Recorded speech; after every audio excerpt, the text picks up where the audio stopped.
What up, Safe? What up, VJ? What up, MGM? Why am I talking like that? What's going on, y'all?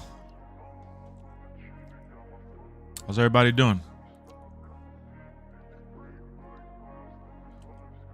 What's up, Jason?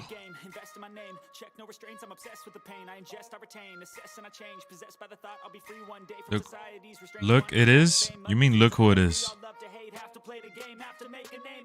Already starting off on the wrong foot. You're not even trying. You're not even trying. You love to get bashed and trashed, Ace. What up, KC?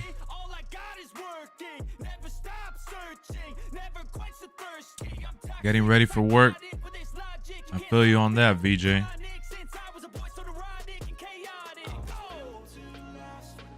Losing Edge hurts. Well, it seems like he's going to AEW, right? I mean, that's what people are hoping for and predicting and speculating. Honestly, we don't know, but we're not losing him. It's not like he passed away. He's just making a change in his career. Remember the convo about combat? I remember it all too well. You were a little sleepy. Can't wait for Ray and Santos. I had you heated? I know I had you heated. I know for sure. The Rock.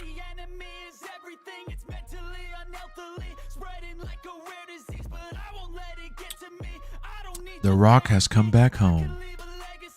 I know I had you heated. You know how I know I had you heated? Because you tried everything in your power to tell me otherwise, when what I was saying was clear cut, visible across all wrestling promotions. You need character, you need story, you need charisma. You can't just be a good combatant. You can't just be a good combat performer. You need to have character. And of course you need both. I said that over and over and over and over and over. No, bro, you're trying to start something. I'm not going to engage with you on that. It's clear as day that you need both, because wrestling at the end of the day will always be wrestling. No shit. That's not saying anything. Obviously, you need both. But what separates pro wrestling, what separates these types of performers, is literally the fact that they tell a story, whether it's on the microphone, backstage, in the ring, facing each other. It doesn't matter if it's a house show. It doesn't matter if it's New Japan. It doesn't matter if they do it differently. Point is, you can't have the same vanilla characters going out. No, not in America. Worldwide. If everyone in New Japan wore red and blue and they went into the ring and just did a bunch of flippity floppy chops and all this, they wouldn't succeed. The reason why Japan likes their superstars, all the guys that you're constantly mentioning, is because not only are they are good in the ring, but their characterization, whether they cut storylines like WWE or not, that is a whole nother thing.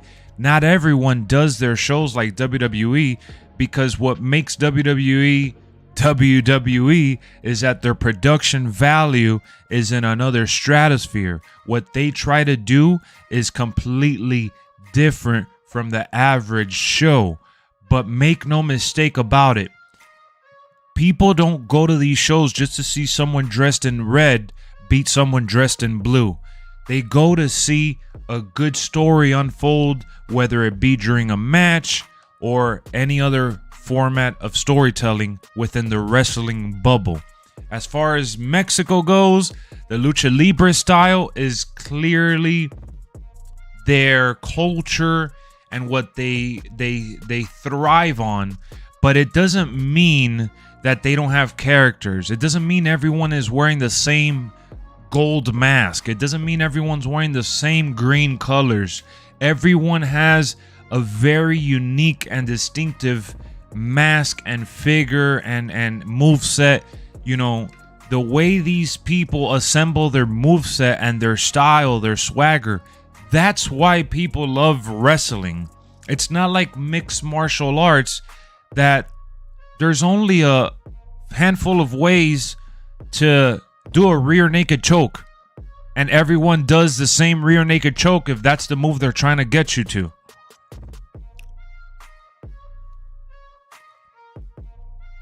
Edge will lay down the law? No, he won't. What up, Joseph? What up, Starfish? Is this game good? Yes, this game is awesome, bro. It's really good. What up, Naive? How you doing? Breaking news about 2K22? Yes, there is. I was waiting for people to join in to talk about it. So let's pull up to the chatting session.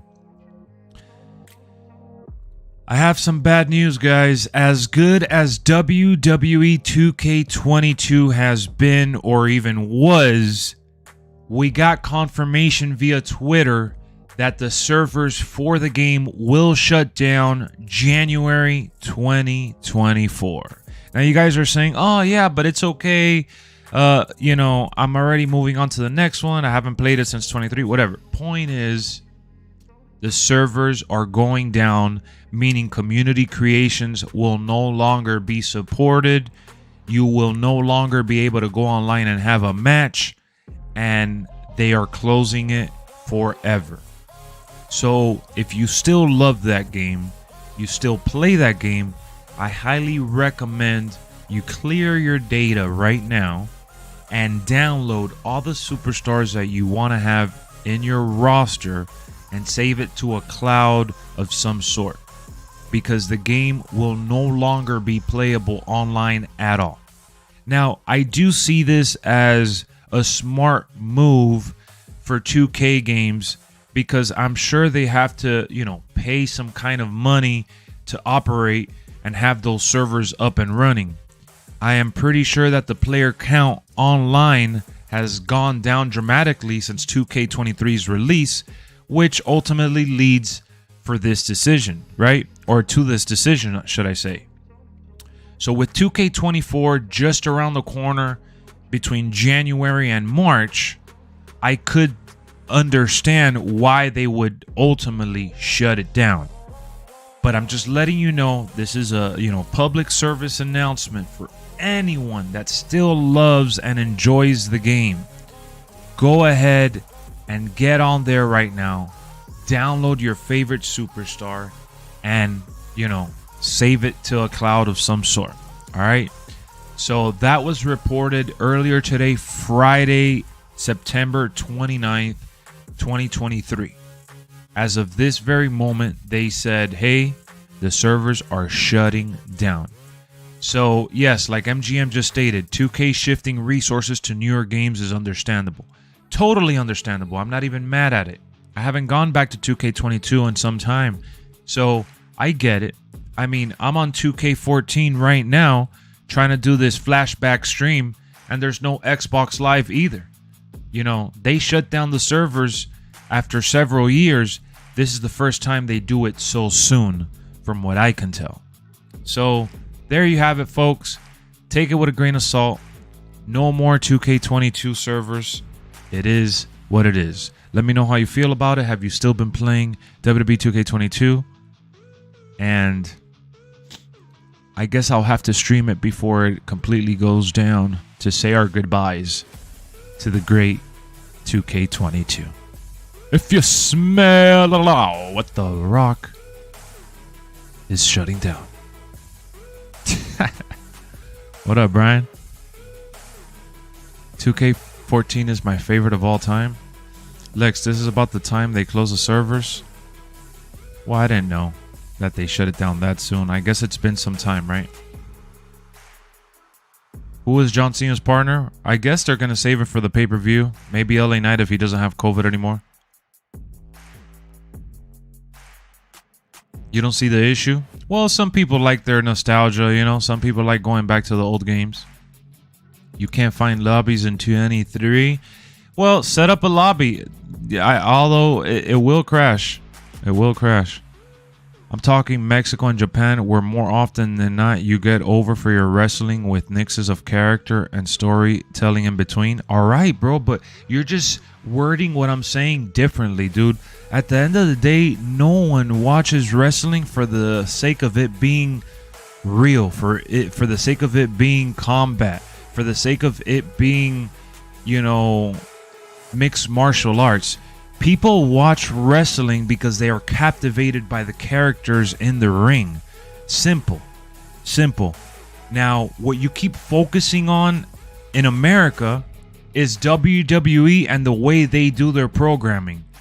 But WWE is not the only show in town. Yes, they are a global brand. Everyone everywhere knows what World Wrestling Entertainment is all about. So when I'm saying that wrestling needs stories and characters and such, I'm not comparing it to WWE, Jack. I'm comparing it to what wrestling as a genre is. It's sports entertainment, and the sport in it is the athleticism that these athletes, you know, have. Because let's face it, they are athletes at the end of the day. They do have to train. They do have to be in shape. All right, VJ, I'll catch you later, my boy. Have a good one. They do have to train. They do have to set up. They do have to coordinate. They do have to have tactics and all this shit. But like I said, no one on planet Earth, whether it's Japan, Mexico, Canada, Europe, the styles of wrestling change. Japan is known for their strong style. That's what made them popular around the globe. Mexico is known for their lucha libre. That's what made them popular around the globe. Europe is also known for a balance, you know, especially England, the UK. They're known for being heavy hitters. That's what they're known for, an iteration of strong style. But make no mistake about it. Whether they're cutting a promo backstage in the ring or they don't cut a promo at all and it's just a match, they look at the crowd, they get them involved, they have characters, bro. Whether they make it obvious or not, that's up to the person at hand and how good they are at that. Exactly, that's what people pay to see over there in those countries. You're not saying anything, though, dog. People pay to see WWE around the world. We're not just talking about WWE. I'm talking about the genre itself. Wrestling, pro wrestling, sports entertainment, whatever name you want to put on it. Scripted wrestling, scripted fighting. It's all based on story. There is no way around it. There's no way to hide it. No one on planet Earth, except for children, watch wrestling for the sake of it being real combat. I have yet to meet any adult on any place, whether it's someone watching us all the way from India or the UK or even Japan, or we've had viewers from all over the world. No one, I've seen no one that is an adult say they watch wrestling for its pure combat. Now that you like the combat taking place, yes, that is totally understandable. But no one watches wrestling for its sense of realism unless you are a child and think that pro wrestling, sports entertainment, WWE, AEW, New Japan, unless you think that's real and not scripted, then I'm sorry. You can't be so naive to think that there is someone on planet Earth that watches it for the sake of just watching combat. Because that's what boxing is for. That's what mixed martial arts is for. Now, the fact that New Japan has their own way of telling stories, okay, yes, they don't tell their stories in the most typical WWE format. That's just WWE. No one does stories like WWE. And when other companies like Impact, which used to be TNA, when those other companies do stories like WWE, everyone references WWE. No one watches for its pure combat, but they enjoy the illusion of it. No shit! That's like saying no one watches magic because it's real, but they love the illusion behind the trick. No shit, that goes without saying. Of course people watch wrestling for wrestling and because of the illusion of wrestling. No shit, but that doesn't need to be said.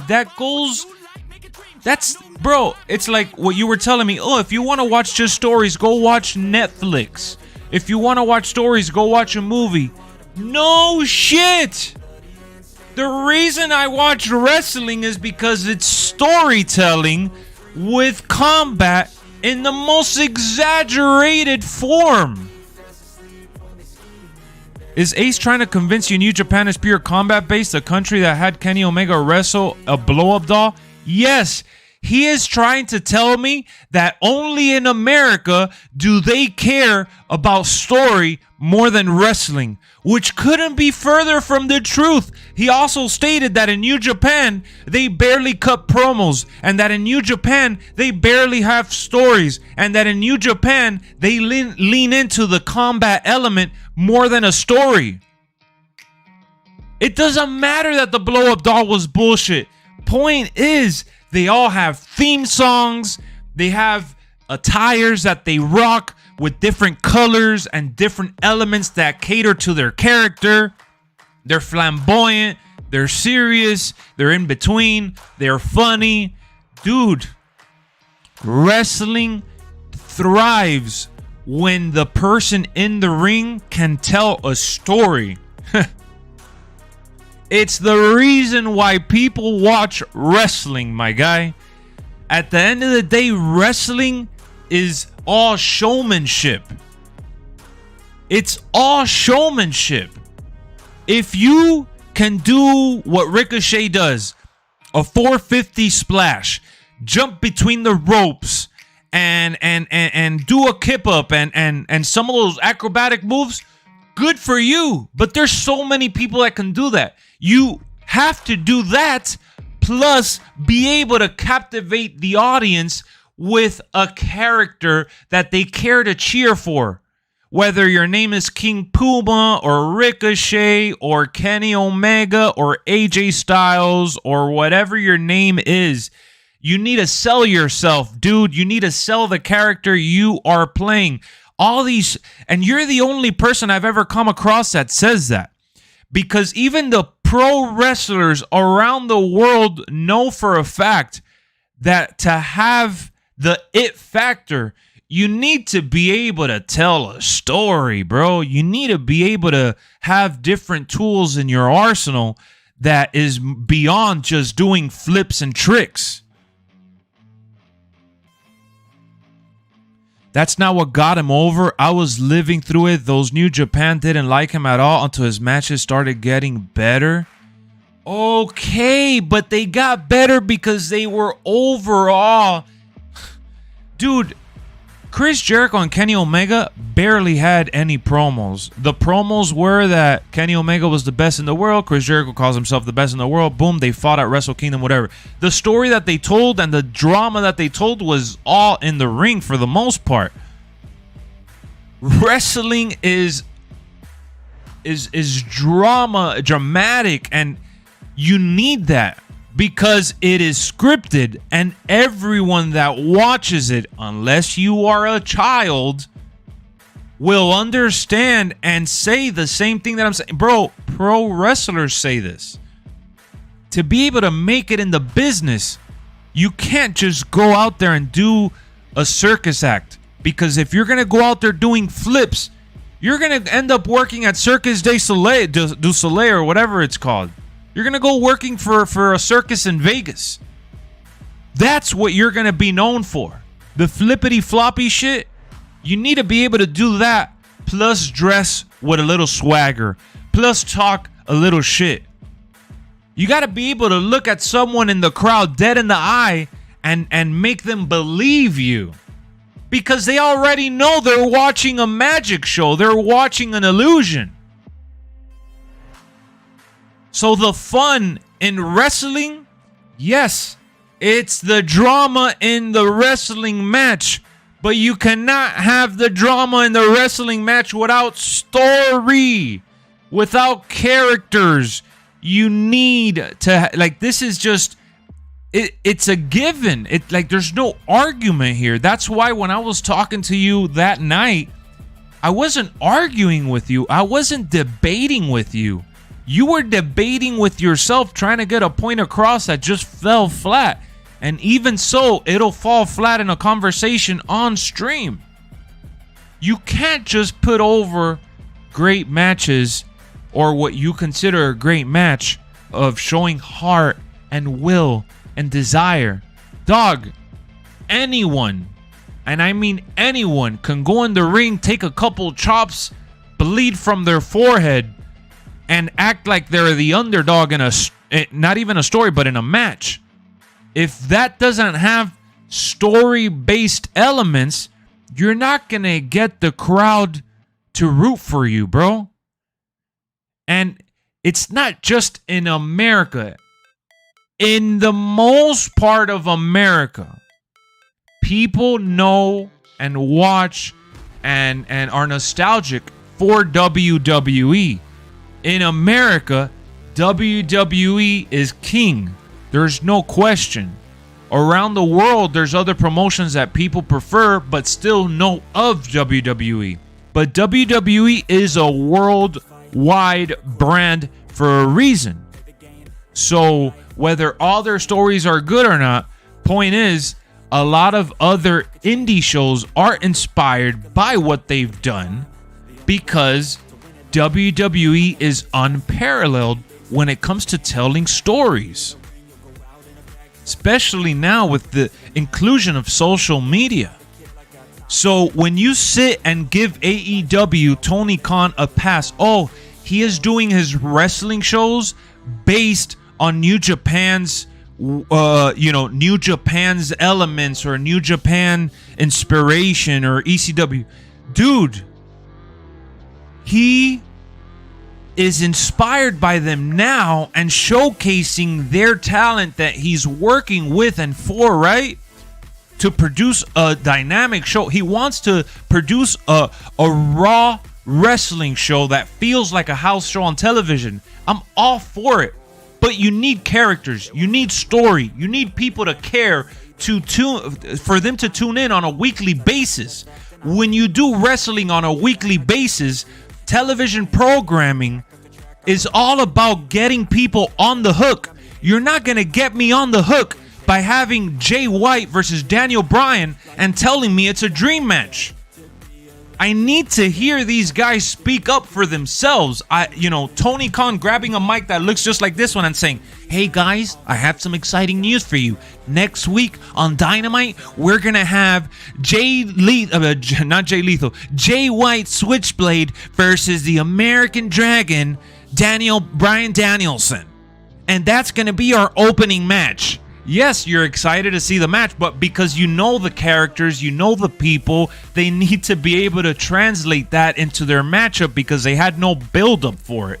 But if you continue to do shows over and over and over with no build, you end up falling into just being another indie company with a lot of money. And look at what Brian said. WWE stands for worldwide. Well, you could say worldwide, but it's World Wrestling Entertainment. Yes. World Wrestling Entertainment. It's worldwide for a reason, dude. You know, and yes, WWE used to have, it was WWF at that time, which was Worldwide Wrestling Federation or some shit. There was a point in time that I had an extra W for wide. So, no one said that AEW needs to be WWE. No one. I didn't even utter those words, and I'll never say that AEW needs to be WWE. So right there, you saying no, AEW doesn't need to be WWE. You're not even listening to what I'm saying. Even Al Snow that runs OVW knows it's about story. Of course, that's what I'm trying to tell him. The people within the industry understand that without character and without story, there's no wrestling business. Because even if you go to a high school gym to watch someone compete, hold on, I had to turn on my fan. Even if you go to a high school wrestling gym and there's 20 people there, and you're gonna go watch Zack Ryder compete for whatever title, and Eddie Kingston is gonna show up later in the night or whatever. All right, those are guys that can just show up and have a match because you know who they are, you know their characters. Thanks to social media, they cut promos on their own time, but you need to be able to have a character to put on a good match, bro. You can't just go out there and say, hey, I'm going to get you in the turnbuckle. I'm going to go jump outside the ring. Because, yes, you'll get a crowd reaction. You're going to get the, oh, you're going to get the, you're going to get the wows and the, you know, the little claps for the moment.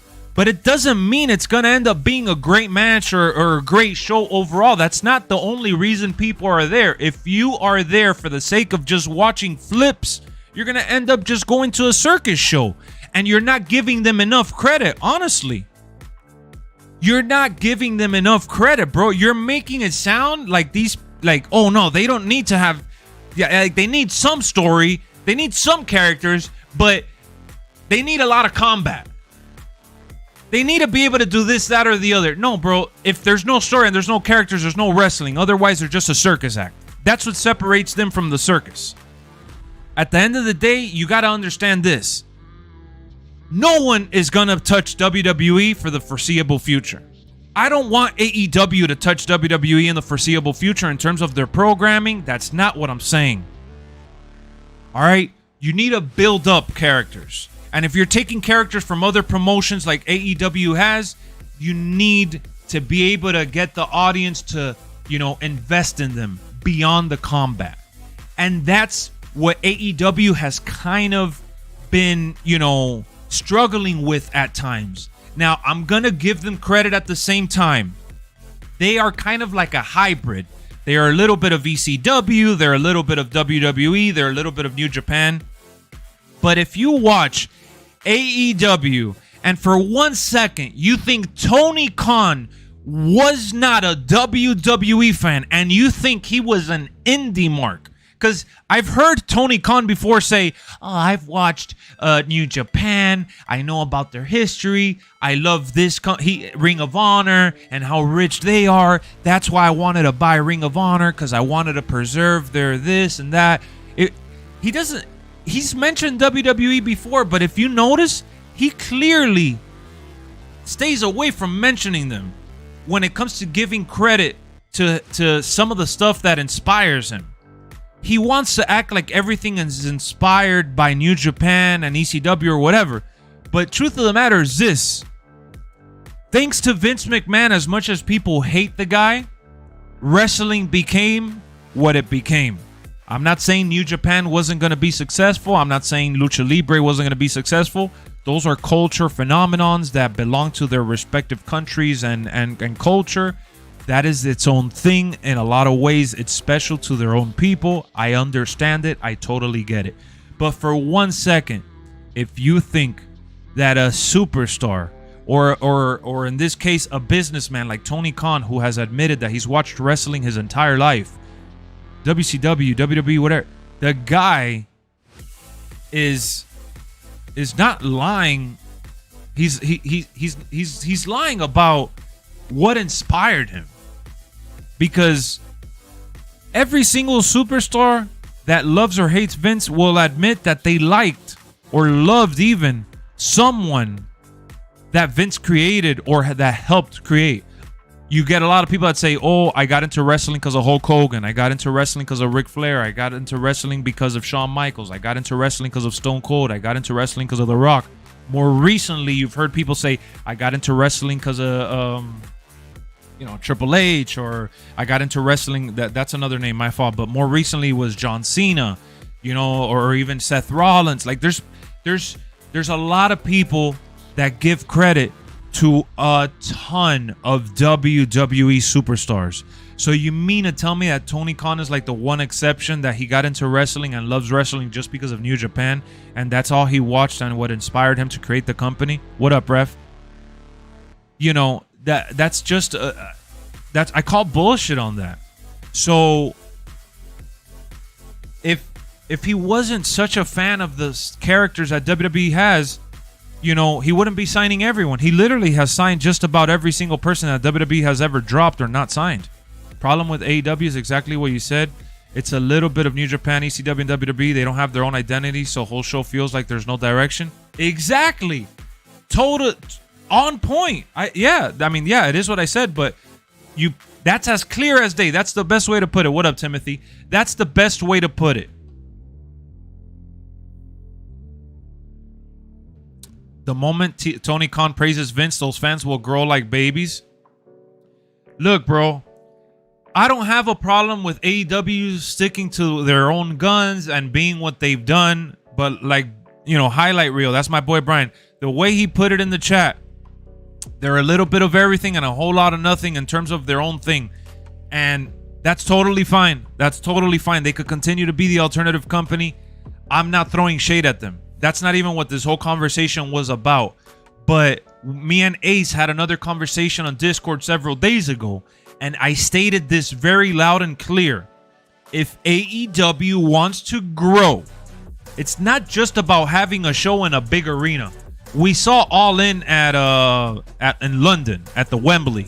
Okay? Impressive. Even though the numbers that they gave us were bullshit and they lied about the numbers, they should have lied about the attendance, because at the end of the day, it was still very impressive that they were able to pretty much fill that arena up to capacity. But they did lie about the number. But the only way AEW is going to grow as a company, and worldwide especially, is trying to tap into the mainstream appeal. And it's not just by bringing in Dennis Rodman. It's not just by bringing in Mike Tyson, because those characters appeared in WCW, in WWE. Hell, I think even Mike Tyson appeared in TNA once, if I'm not mistaken. Everybody knows that's WWE's shtick. WWE has always worked with celebrities. So that's not what's going to make them... That'll help them get some clicks, for sure. But that's not what's going to take them to the next level, bro. It's finding a blueprint and finding a groove to be able to tell stories, beyond copying New Japan, ECW, WWE, and that format. They need to do their own thing. They need to do their own thing. And Tony Khan, he's right. He says, bro, all these fans that criticize us that we don't have storytelling, because I did see a headline and a post and I read about it. He said, people that are complaining about we don't have stories, they're clearly not watching our programming. I'll admit, they're not completely empty-handed, bro. They're not empty-handed for sure. They have Adam Cole and MJF. Beautiful story. Amazing. I'll give them all the praise in the world. Christian Cage has done a lot of great stuff for them. Chris Jericho. But the Young Bucks, as great as they are in the ring, they haven't really told the best stories. Kenny Omega, he's been kind of dormant for the most part. He has the Takashita story going on. It's pretty solid. It's good. Overall, it's decent. But it doesn't feel like a big attraction. But it's okay. I'm giving them credit for it anyways. At the end of the day, it's a story. Boom. Plain and simple. They're giving us stories with that. Jon Moxley has had more or less some stories. But they do a lot of, shuffling around that feels, like Brian said, no real direction. He claims that he has the whole month booked. But it doesn't really feel that way sometimes. You know what I mean? And they do audible and shift around ideas and shit like that. I get that. It's you know, you got to kind of go with the flow at times. But I feel like the sense of direction is just missing to a degree. And only the veterans are the ones that are thriving. Because if you look at Chris Jericho could literally build a match with Will Ospreay for London Wembley in 1 week. In 1 week, just give that guy 7 days. And in those 7 days, Chris Jericho will sell you on why you should watch Chris Jericho versus Will Ospreay. But Chris Jericho is also a veteran of the business that has been everywhere and anywhere they've given him a shot. And he's been really, really good, and he's been a top guy everywhere he's been. So he has a track record for knowing what he's doing, right? That's ultimately what it comes down to. So I'm talking more about like Wardlow, Hobbs, and, you know, some of these other guys that you're like, man, so much potential there. Now, Ricky Starks was in a good story with CM Punk. All right? But look at what I just said. CM Punk. Like, the better stories told are usually guys that, you know, aside from like MJF, I think MJF is like the one exception for AEW. Like, this guy, he's a storyteller through and through.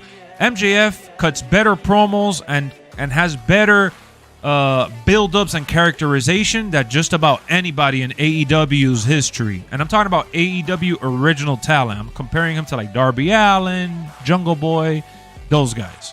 All right? MJF is unheard of. And I don't even know why this conversation became all about AEW. I guess because I'm justifying myself to the person that said that AEW shouldn't be WWE. I don't think AEW should be WWE, so I just wanted to make that very loud and clear. But back to the conversation that I was having with Ace in the chat. You know, ultimately the whole idea, Ace, is that you thought that I said that they didn't need wrestling. I don't know why you would think that. Like I said earlier in this stream even, you need wrestling to thrive. You need combat. You know, obviously that goes without saying, my guy. But the moment that you accept that pro wrestling doesn't matter where in the world, the moment you accept that, you know, I would say that on some nights, you could go as little as 60-40. 60 story or character, 40 combat. But on most nights, I would say that the scale is probably like 70-30. Why is Roman Reigns mainstream? Why is Roman Reigns the top guy in the world? Why is Roman Reigns the most must-see attraction on the planet? I know he's a WWE guy. I know he's the typical WWE guy. But why? Why does he have so much appeal worldwide? I'll answer it. It's a rhetorical question. The reason why Roman has so much appeal, he could be on ESPN, he could be on Fox, he could be on anywhere on the planet, and he's going to get recognized by more than the average fan, more than Daniel Bryan ever will. Because he is just basic. In the ring, he does a really clean spear, a clean Superman punch. Now he has the submission. He has his moveset with the drive-by and his he has the brawler style. He puts on some fighting, matches where it looks like a fight. It looks like there's real hate there. It's because of the character, bro. It's because he took it back to the old days. What made wrestling even better back then? It was simple. You cut a promo at the ramp. You cut a promo in the ring. You show up backstage. It doesn't matter where you showed up. What matters is that people care to listen to what you have to say. He made you want to listen to what he had to say. So when it came time to lace up his boots, he's on cruise control. Look at Roman Reigns' matches. Everybody hated John Cena and his 5 moves of doom, but it worked. Oh, but John Cena was loved by the kids only. Doesn't matter. John Cena is one of the most recognizable names on the planet outside of wrestling. Stone Cold Steve Austin, another guy who did, mediocre movies, and I love Stone Cold, and he has The Condemned and a few movies in the Expendables and things like that. He's done a couple movies where you're happy that he did them, but he has a lot of B-rated, terrible, straight-to-DVD movies, so that's not what made him popular worldwide. It was because this guy was able to tell stories. He was never all that great in the ring. He'll tell you himself. He said, I was like a bag of rock, a sack of rocks or whatever. He's used all kinds of terminologies to express that he was a pretty bad competitor in the ring. He just knew how to sell the shit out of a fight. So in the world of wrestling, you could have all the tools and all the athleticism to be a good combatant, to be a good Dolph Ziggler, right? A good showman in terms of, you know, getting the wows and getting the reaction in the heat of the moment. But no one's going to remember you, bro, unless you have good stories and a good character to go along with it. So I think that we pretty much covered a good ground on that conversation. I feel like I beat it into the ground. We talked 40 minutes. I thought that was a good opening segment to the stream before getting into this awesome WWE 2k14 Flashback Friday that you guys see that we're doing here. And yes, Byron, I had talked about it earlier. We're doing we got the news earlier today that the servers for WWE 2k22 will be shutting down. So anyone that still has and loves WWE 2k22, get on there and download your favorite superstars from Community Creations, because they will no longer be available. And they're going to be transferring all that, they're going to focus all their energy on the release of 2K24 when it goes down, because it goes down January 2024. Now, Starks is facing Wheeler F and Yuta at WrestleDream. Some old BS. Ricky been getting hold, had a good story with CM Punk. Punk got fired, had a solid foundation with Starks versus Bryan after the strap match ended 2 weeks later because Bryan's facing ZSJ. Yeah, like, ultimately you just gotta and I feel like I put some of my opinion into that conversation. I did. I put my opinion into, because you got to sprinkle your opinion, otherwise you're just copying and pasting whatever you read online, right? Because we all read the same shit online. So I am adding a couple layers of my opinion into the conversation. But truth of the matter is this: when you see people within the industry say that you need to have the it factor to succeed, that you need to have characterization to succeed, that speaks for itself, and it's a given at that point, because I'm not making this up. We're talking about wrestling that has been around through all the years. The last time wrestling was all about the combat and people cared more about the combat than anything else, it was during like the 60s or 70s?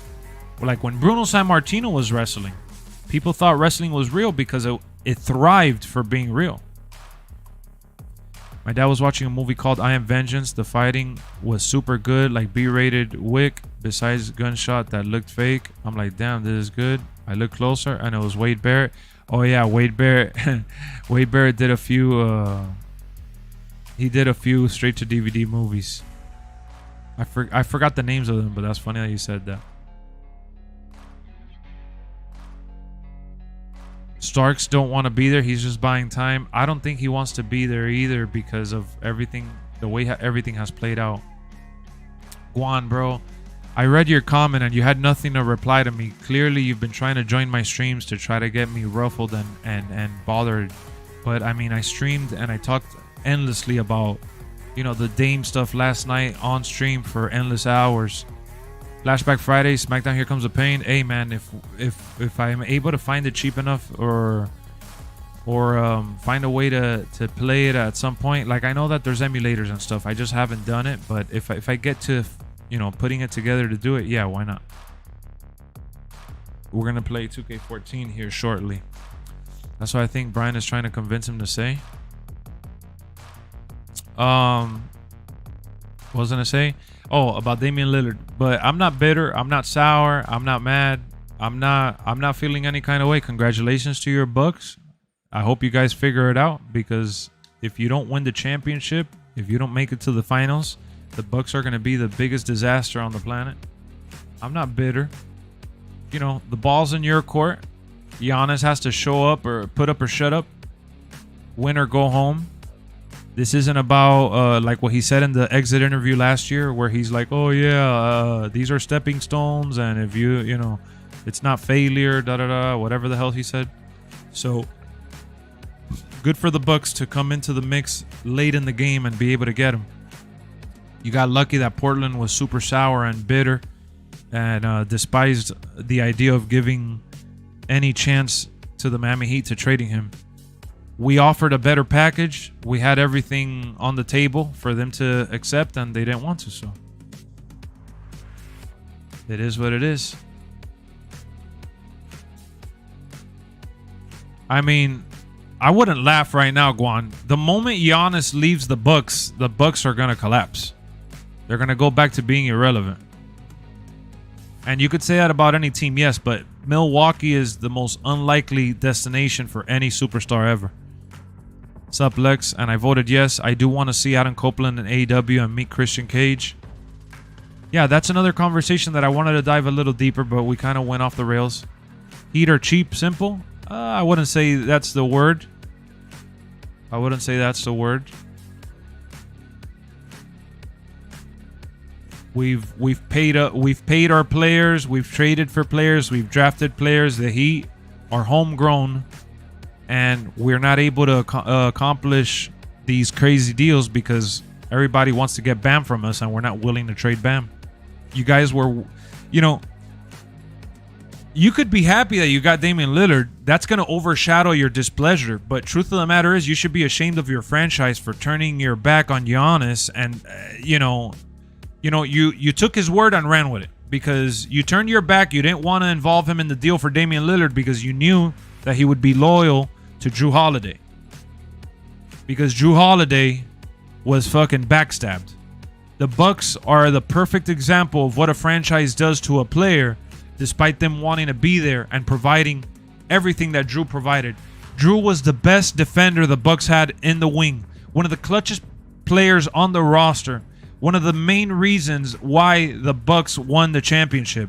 No Drew Holiday, no championship. Yet that wasn't enough. He still got traded and he still got sold out. They make no big time trades because we're not willing to give our best players. That's like if the Portland Trail Blazers would have called the Bucks and asked for Giannis, they would have laughed and they wouldn't have traded Giannis. That's basically what the Portland Trail Blazers did to the Heat, my guy. We're not cheap. We offered a lot more than the Bucks did. We offered 3 first-round picks. We offered second-round picks. We offered pick swaps. We offered Tyler Hero. We offered Jovic. We offered salary compensation. We offered more than the Bucks did. The only reason the Bucks were able to give such a cheap-ass deal for him is because the Suns were willing to take all the role players that y'all gave up, and the Blazers were willing to take Drew Holiday to flip him for someone else. Because they did that deal in spite of the Miami Heat. So, I'm not mad. I ain't sold on Giannis and Lillard. Honestly, the team without Holiday is going to be giving up a ton of threes. Oh, they're going to be giving up a ton of everything, dog. That team is going to struggle defensively. But the good thing is that Giannis is still young. He's good on the switch. And let's face it, they are an offensive juggernaut. They are an offensive juggernaut. In a 7-game series, they're going to be scary to play with against. But there's nothing to be bitter about, bro. They won. They came in. They stole Damian Lillard. You know? Enjoy it. Enjoy the moment. Enjoy the moment. Just like when the Heat came out of nowhere and signed LeBron James. I enjoyed it. I wasn't, I wasn't making fun of the Cavs and shit like that. At least I don't remember I wasn't. And if I was a lot younger than I am now. Guan, you got some pubes under your balls, bro. To come in here acting like a child. You thought you were going to get me to react and get upset, but you couldn't be more wrong.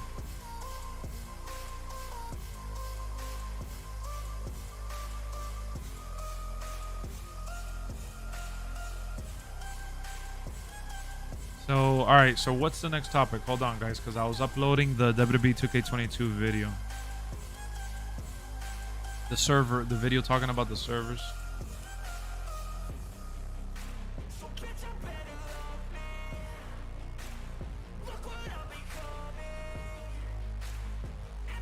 You know what's funny, though? I will say this. You know what makes me laugh so hard? Especially when I read your comments. It is so funny that you are enjoying the fact that the Heat didn't get him more than you are happy that the Bucks got a star player. The fact that the NBA fan base is celebrating that the Heat didn't get Damian Lillard more than, you know, anything else is just hilarious.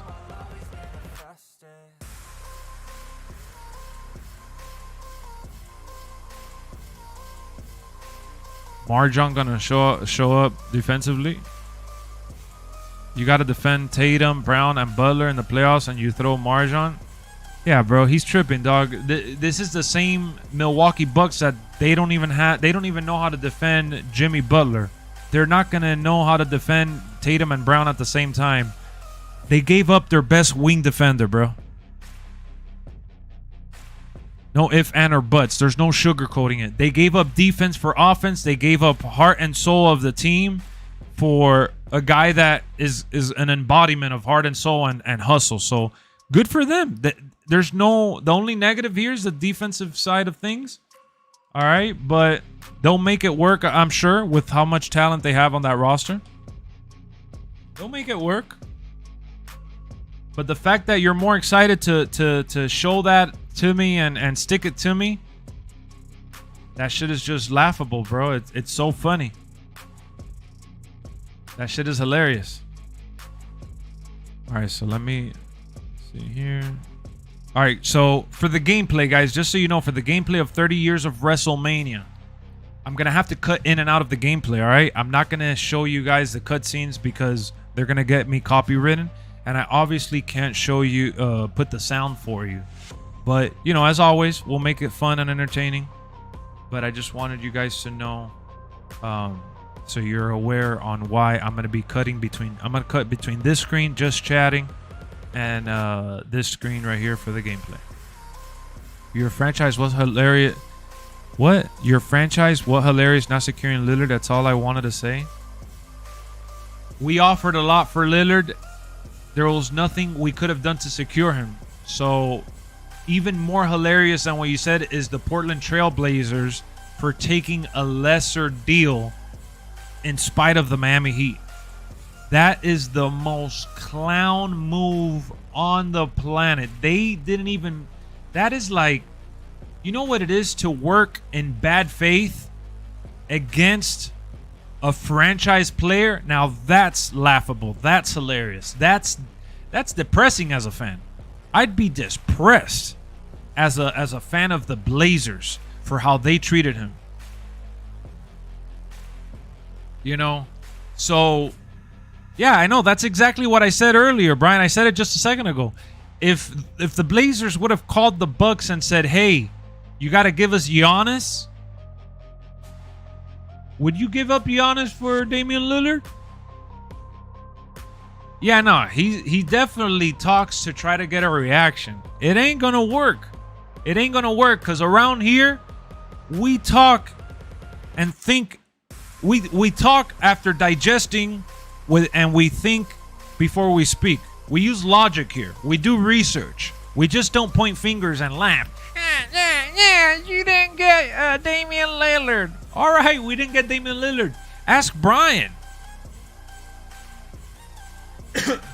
Yo, Brian, I was one of the guys that was saying we shouldn't give up everything for Damian Lillard. I was one of the guys that's saying I didn't want to get rid of Tyler Hero. I was one of the guys saying that I don't want to get rid of my young talent. I didn't want to give up all the draft picks that we offered, but knowing that Pat Riley was willing to give up everything that he was willing to give up to land Damian Lillard, it goes to show that, you know, they were all in on him. Portland just didn't want to talk to us. At the end of the day, either or, I would have been ecstatic to land Damian Lillard.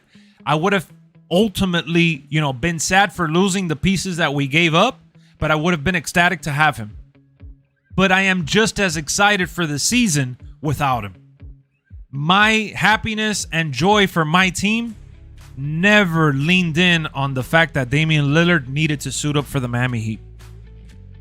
You definitely said develop the team over the trade. That's it. The Miami Heat whooped on the Bucks with no Tyler Hero. The Miami Heat made it to the NBA Finals with no Tyler Hero. The Miami Heat faced the Lakers at the NBA Finals with no Goran Dragic, no Bam Adebayo. We don't know what Tyler Hero, a healthy Tyler Hero through and through the playoffs, looks like playing alongside Bam and Jimmy. Hell, the Miami Heat in the last 4 years, in the last 2 years with Kyle Lowry, we have barely seen our starting rotation of Kyle Lowry, Tyler Hero, Jimmy Butler, Caleb Martin, and Bam Adebayo. They barely played any games together because of injuries, because of COVID, because of family, because of whatever. Kyle Lowry was supposed to be our starting point guard, and he has struggled to stay on the floor. Don't get mad, bro, because I'm not sour. I'm not sour about it. I want to see it through. I want to see what the Miami Heat look like, adding to what we already have, what we've already established. And this is a wrestling stream right now, so we're going to get back to 2K14. But I wanted to kind of set the record straight because at the end of the day, I know that you were dying to have this little encounter. But I'm sorry to disappoint you. Enjoy Damian Lillard. Enjoy being the Heat's man. Enjoy being the Miami Heat's bitch.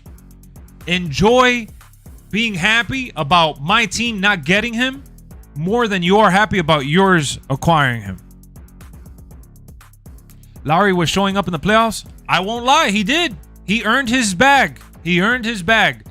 Thanks to Kyle Lowry, this playoff run, I got to give it to him. He balled out. He balled out. All right, we lost like 10 viewers talking about basketball because of Guan. No one cares about that shit. Let's go. Let's jump into 2K14. All right, so I'm going to read this to you so you guys know what the hell's going on here. Ruthless Aggression, WrestleMania 20. Goldberg versus Brock Lesnar, March 14th, 2004. Location, New York, with a special guest referee. Goldberg entered the 2004 Royal Rumble match only to have the WWE Champion Brock Lesnar interfere, causing Goldberg's elimination. The following week on Raw, Stone Cold Steve Austin gave Goldberg a front row ticket to No Way Out 2004 and told him, "Don't do anything I wouldn't do." During Lesnar's WWE Championship match at No Way Out, Goldberg speared Lesnar, which helped Eddie Guerrero win the title. On the February 22nd, 2004 episode of Raw, Mr. McMahon announced a match pitting Brock Lesnar against Goldberg at WrestleMania 20 with Stone Cold Steve Austin as a special guest referee. They really, really tried to make this match everything that they possibly could have. Honestly. So, let's go into the cutscene. There we go. Bill Goldberg. I could show you little snippets. Brock Lesnar! F5! Oh. Stone Cold went to talk to Goldberg. Man, I don't even remember Goldberg with that facial hair, honestly. That's when he gave him the ticket. Don't do anything I wouldn't do. Look at Goldberg! Spear! That was awesome for Eddie Guerrero, bro. Oh, shit. What the hell is going on? This is a good-ass promo. Look at Michael Cole.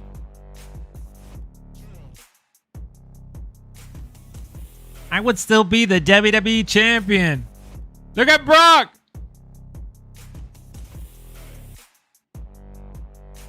Bro, the greatest match that never happened, dog. Brock Lesnar and Stone Cold, man. Damn. Special guest referee Stone Cold. They had to use Goldberg instead. My God. All right, so here we go. Loading into the match. We're ready. So we got to hit the spear on Lesnar, hit him with a jackhammer, and win. That's it. Dun-dun, dun-dun. They took long to fight. Like the red carpet treatment. That's crazy.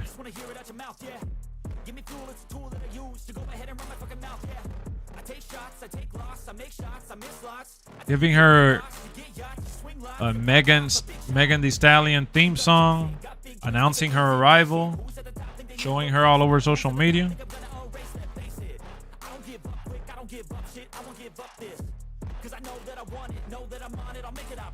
Look who it is, Brock Lesnar, the ass kicker. Jay got more press on Cody coming back. Yep. Cody got the press afterwards because it was WrestleMania weekend, remember? Like, he did the press stuff after. I think she should be in NXT. Come on, Ace. You already know she should be in NXT. I told you that. Oh! Here he is, Goldberg.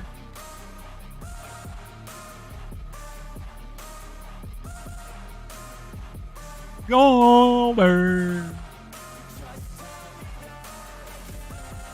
I think she should go to NXT and then appear on the main roster at the Royal Rumble. That's my pick.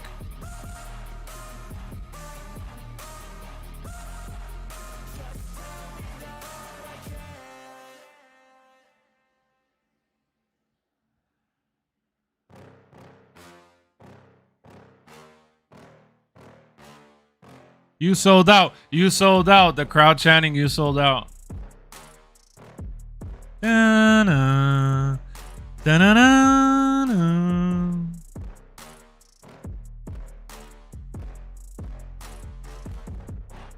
Brock Lesnar, you're next.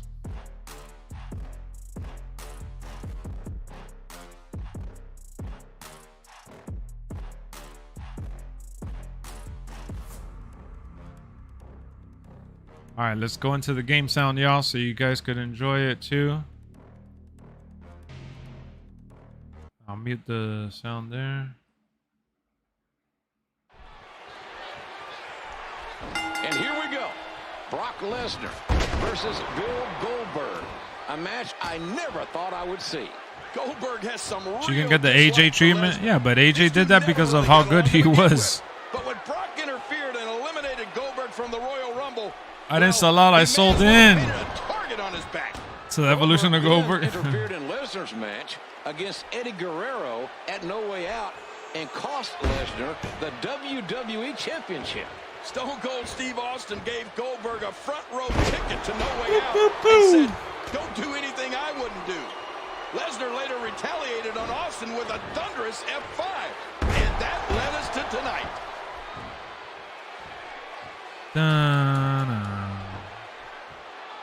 Nice reversal there.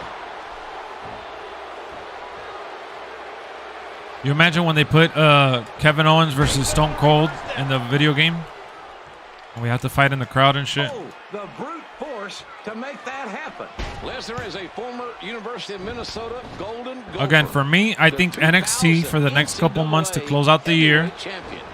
And then Lesnar is clearly the better mat wrestler. And then the main roster. Well, unfortunately, Brock Lesnar. I mean, at least she's going to be on television right away, right? Because they could have put her at the Performance Center. One of the standouts. What up, Jammer? WCW is not known for his technical prowess. Hell yeah, that's what I'm thinking. Stone Cold versus Kevin Owens would be a really good video game matchup. Goldberg personifies the term ground and pound. That suplex was picture perfect. And he strikes with a quick kick. And for the record, guys, I do have other WWE games to play here.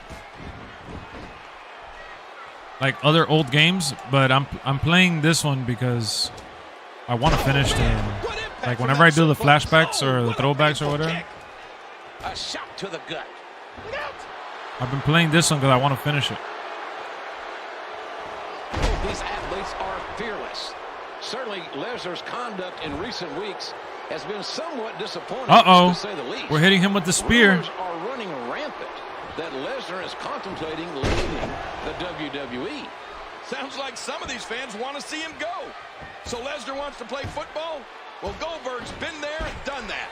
Well, be that as it may, these two monsters have more pressing matters. Hold on 1 second.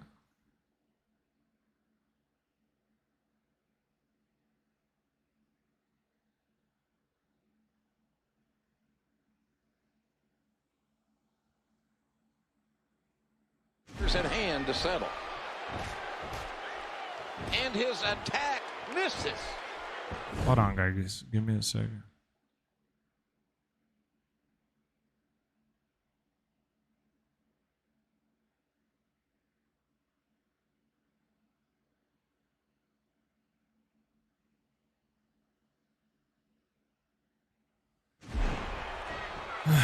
Honestly, a Kevin Owens showcase would be fun as hell. Smash mouth slobber knocking style. Damn, you think so? To say Lesnar isn't used to facing someone who can deliver as Have they done a SummerSlam showcase? No, but this past year they had a lot of matches at SummerSlam. Both these men have Goldberg with all that intensity. Lesnar with that quiet seething. Both these men are world-class athletes. Then there's Stone Cold again. Perhaps the straw that will stir the drink, no pun intended, in this matchup. These guys are trying to intimidate each other. I don't think that's going to work. Do you, JR? I doubt there's a man walking the face of the earth, King, that can intimidate Brock Lesnar. Dog, if they don't do 40 years of WrestleMania, you're going to be so disappointed. Oh, nice counter. Admit it. Look out, Brock. Oh, there's the cover. Gotta be it. I think he's finished.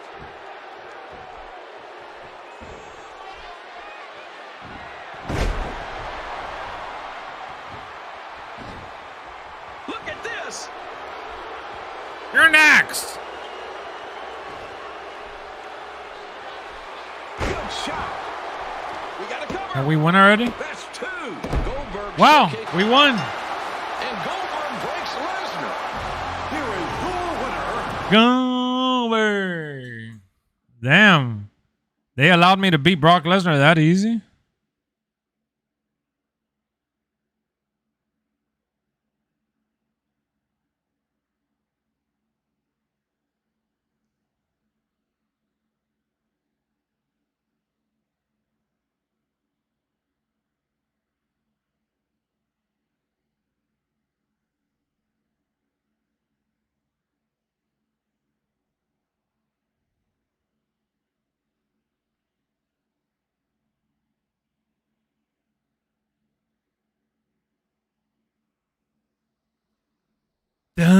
Da-na.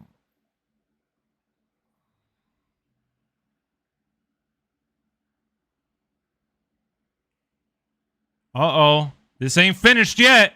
This ain't finished yet. The Battle of the Baldmen. I would like the classics, yeah. Of course.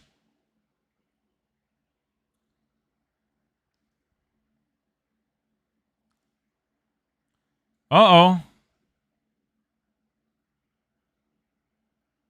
A little showdown. Player one is now Stone Cold Steve Austin. What a body shot. A shot to the gut. A perfect Stone Cold stunner. That's it. It's over. Uh-oh. What Stone? Oh, lights out. Stone Cold stunner. Stone Cold.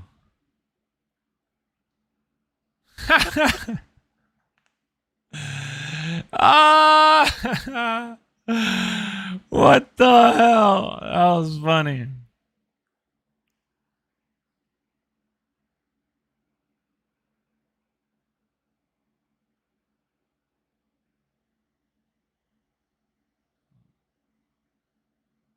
Super cheese.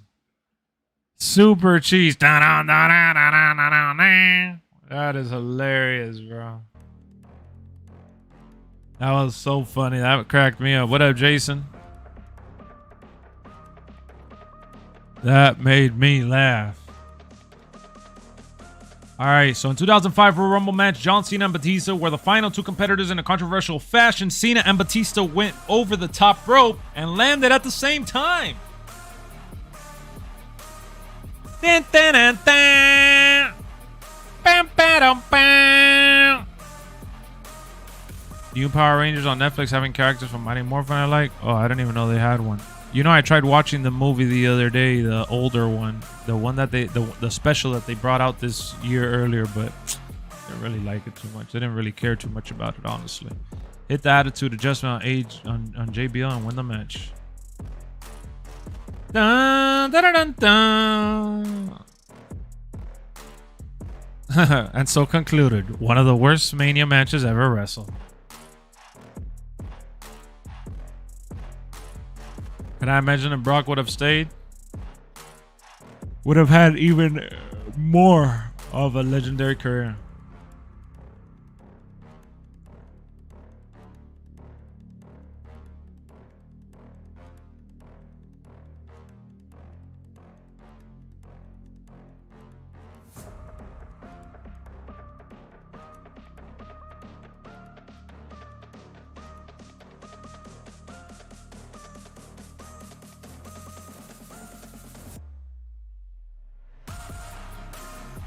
That same time finish is still crazy to watch. It's ridiculously close that it's hard to believe it's a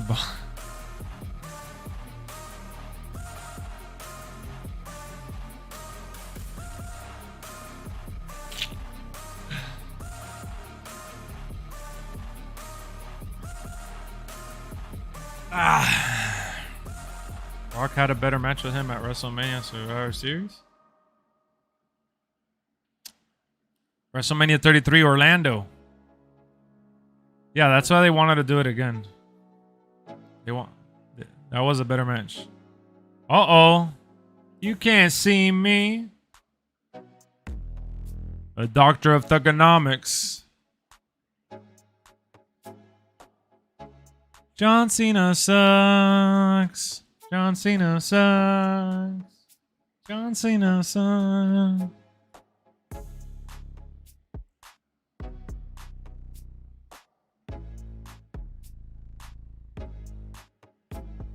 Chain Gang Soldier.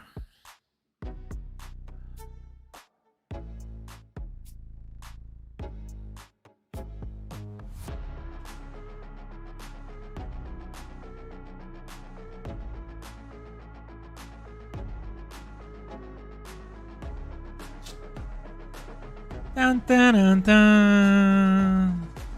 John Cena sucks. I brush him off like Colgate.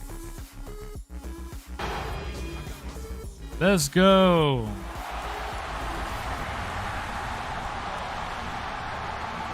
The championship showdown. Uh-oh. Uh-oh, for the undisputed championship. And this is going to be a tremendous title match. And there it is. That's what we're here for. JBL.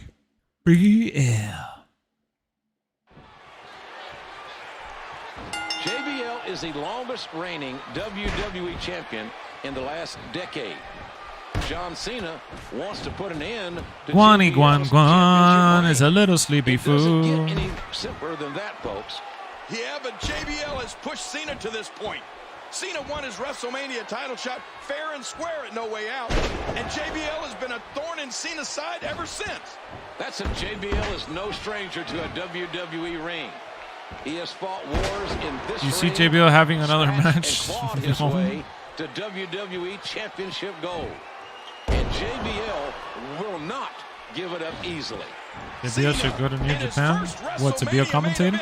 Looks incredibly motivated tonight. Tonight is the biggest opportunity in the young They career botched of his John involvement Cena. with Baron Corbin so Can bad. he climb the final rung of the ladder? Oh, the final rung of the ladder is They botched it so bad. JR. History is filled with immensely talented superstars. Oh, Ace. Anyone against Okada is a money match to you, bro.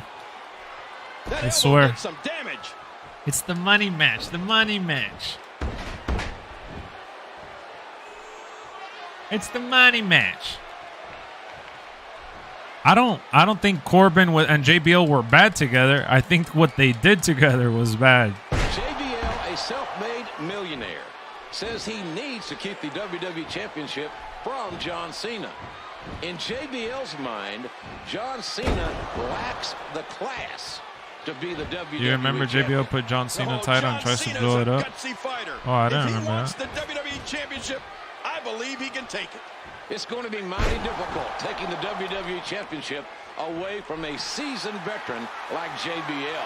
SDS just dropped the last Miguel Cabrera. Oh, San Diego Studios, yes. I know, this is the last weekend in his career.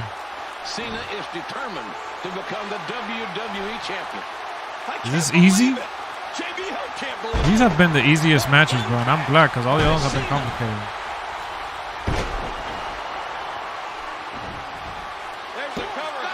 Two.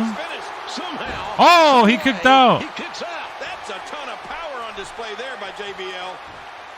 Hold it up, end over end. There's another great kick. You hear how his leg connected? Big reversal there from JBL. Yeah, I think he's better than Pujols. You got to talk about the experience factor. And how much I mean, Pujols was a beast, though. I don't know why you would even bring up Pujols, but I guess if we had to compare. And JBL will use that to his advantage. But John Cena's gutsy. He's here to fight. JBL, one of the toughest WWE champions ever, is here to fight too. Honestly, want him to beat Ray in 06. From no man. He's a self-made millionaire, JR. JBL was a good villain, bro. JBL has just to give up and roll over. Very rowdy. You know how to get under your skin. Uh-oh, big move coming. I always say this, but I don't know if you guys remember. You know I didn't know JBL was Bradshaw? Miguel Cabrera played outfield, Miguel Cabrera played third base, and Miguel Cabrera played first base. C-Nation had to like that one. Yeah, I didn't know that JBL was Bradshaw till later, dog. That I saw it online. Cena's feeling it again. You can't see me. Because I remember Bradshaw, long black hair with the beard. I had never seen JBL without the facial hair. You know, and I didn't look it up online, and the internet wasn't what it was today, so it's not like you knew every information of everybody.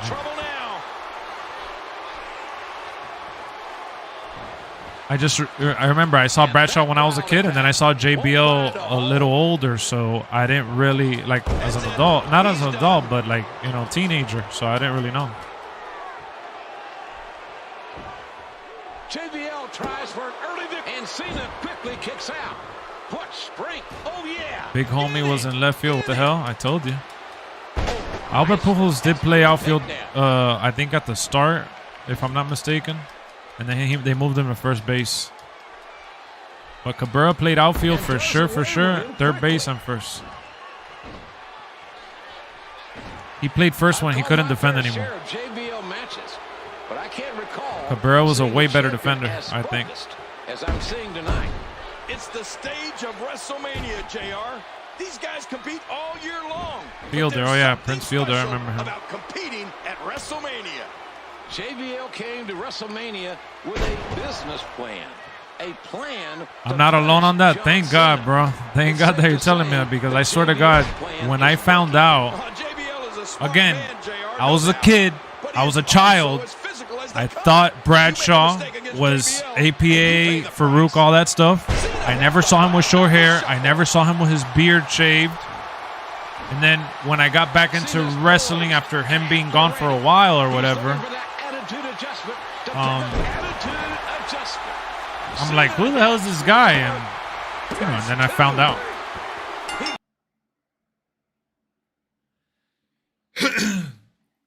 So there you have it. John Cena, after several finishers, Time is up. My time is now.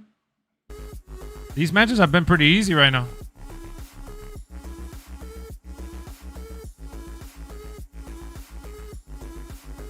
This is when WWE went Hollywood.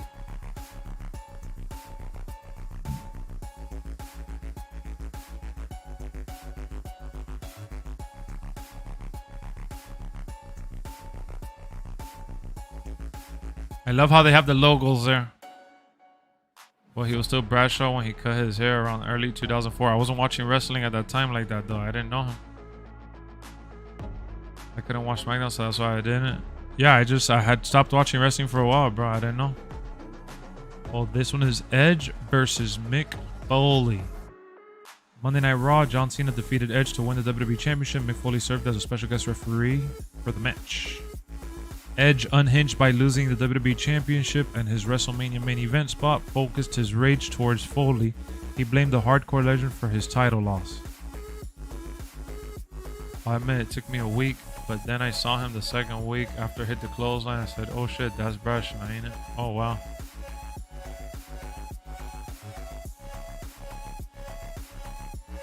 Uh-oh. Look at AEW's new superstar.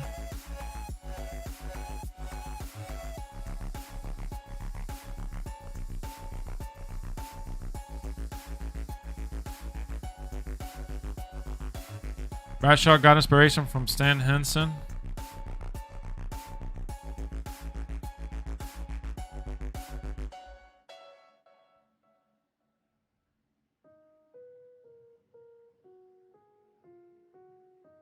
They made Edge look a little cavemanish here.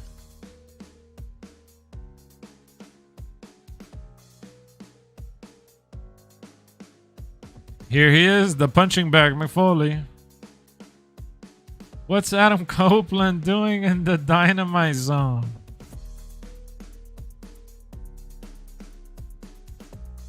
What do you see Edge facing outside of Christian? I see him joining Christian. He'll definitely do the Hardy Boys.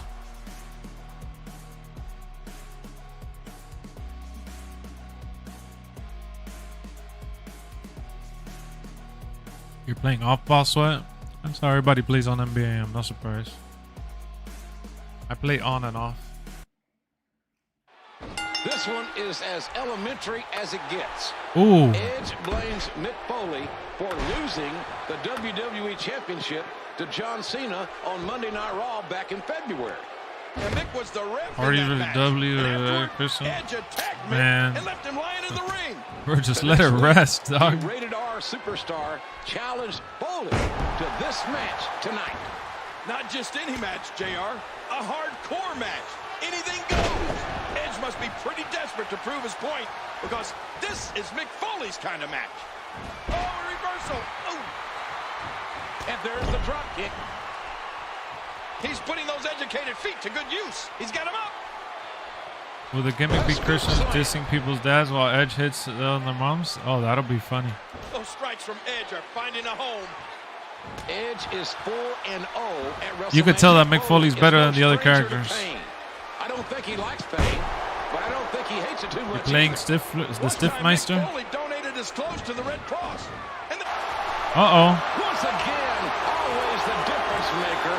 Lita interfering in this match. Foley with the cactus clothesline. Oh, that's vintage Mick Foley. Mick Foley digging deep. Bang, bang. Hardcore bag of tricks. Edge is in for a long night tonight. These no DQ matches are so dangerous. He's having a seriously hard time getting back to his feet after that. Oh, what an impact. Steel against bone. It might be a good idea to just stay down after that. They should do a big stable with Edge, Christian, Zack Ryder, and Brian Myers. Oh, big elbow. That should do it. Foley reverses it. Wow, what a counter. The big boot. What sickening impact. One can only imagine what... Oh, my God, those steps. Let me remind everybody, there are no countouts. These competitors can stay out here as long as they like. Bang, bang.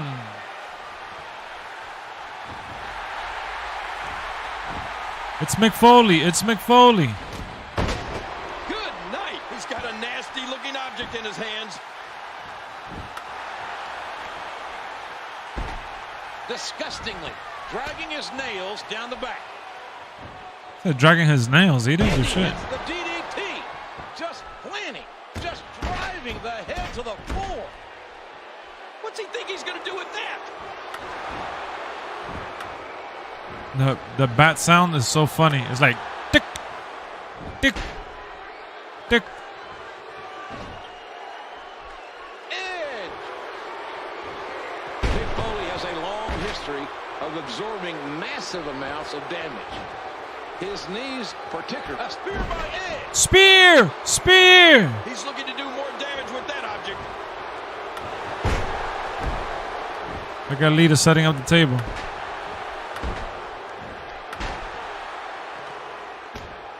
Ladies and gentlemen, we have witnessed Mick Foley in some of the most brutal matches one can imagine. He was thrown off the Hell in a Cell in Pittsburgh. He was thrown 16 feet through the cell to the ring on the same night. The man lost an ear in Germany, for God's sakes. After tonight, you can add Edge versus Foley at WrestleMania 22 to the long list of matches where Mick Foley... Oh, no! Not the execution! Oh! Are you a big Edge fan, Ace? Are you a big Edge fan? What a spear! That'll put your lights out permanently. And now Lita is saturating Oh. the table with lighter fluid. Oh, my God! Uh-oh. Can you hear the Oh! growing here at WrestleMania, King? I don't know if it's Oh! or disbelief. Watch it, Mick. Oh, no! Oh, Mick Foley! Mick Foley's gonna go through the table. Edge! Spear!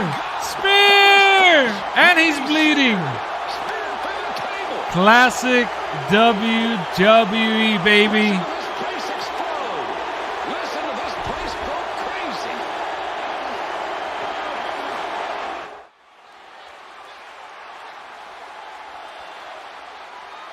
Hey!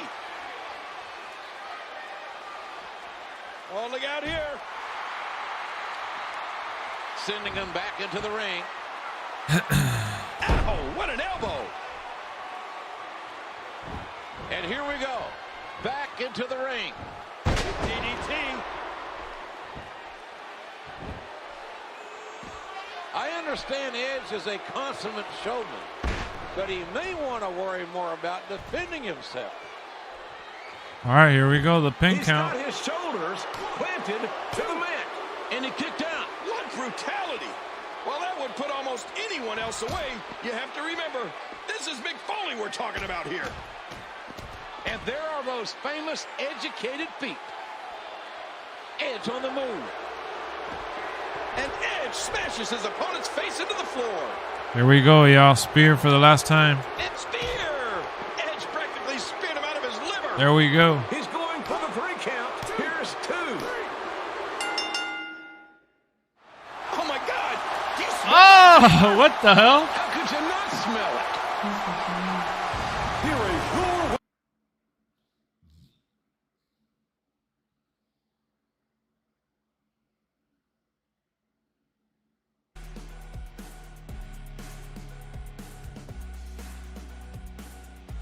Foley, Edge. What a classic.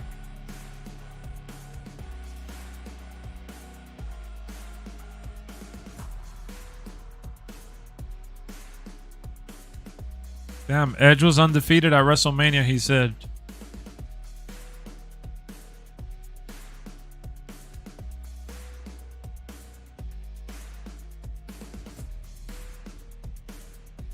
I see clearly.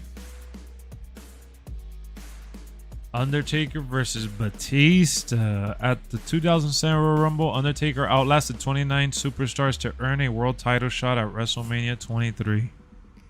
On February 5th episode of Raw, Undertaker chokeslammed World Heavyweight Champion Batista in the center of the ring, sending notice that he would face the Animal at the showcase. Wow.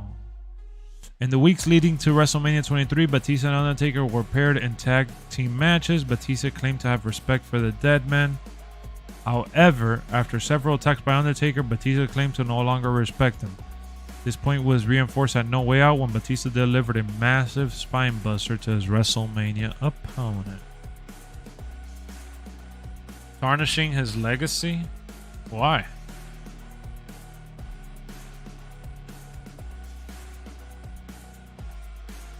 Yeah, I think the feud with Randy Orton was great. Look at the animal, man.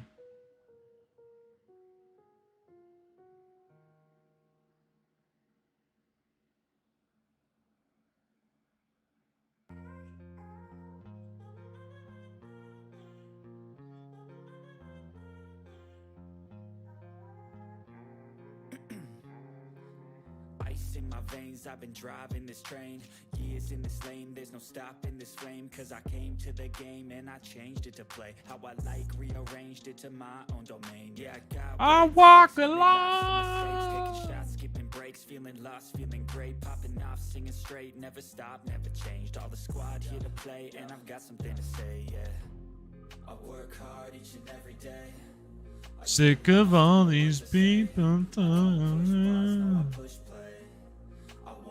Till I make a change, I withdraw on the things I make, I turn flaws into flawless traits, I build tall, never capped in space, I won't stop till I hear him say, oh, the dead man is here.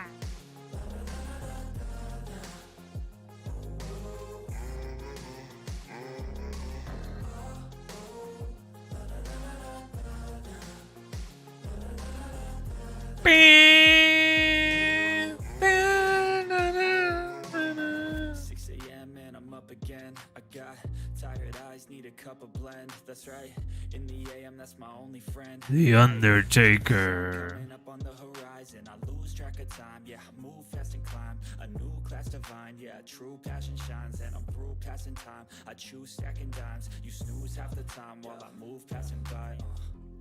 I work hard each and every day.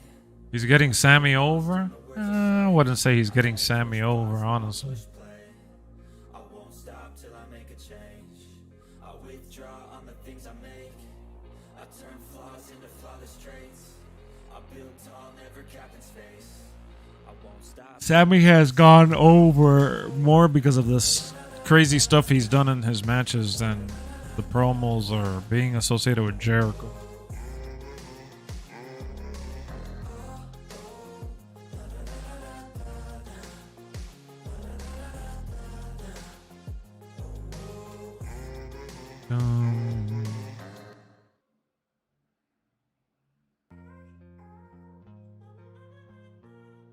Look at the Phenom. The Phenom is here.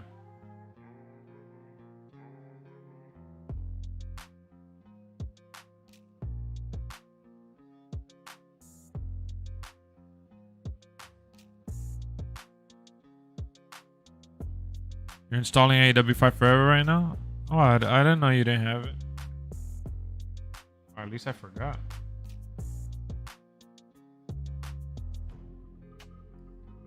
I'm the dead man.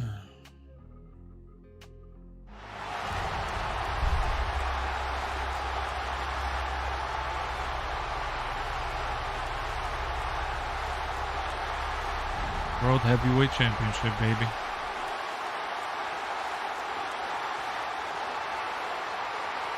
And this is going to be a tremendous title match. And there it is. That's what we're here for.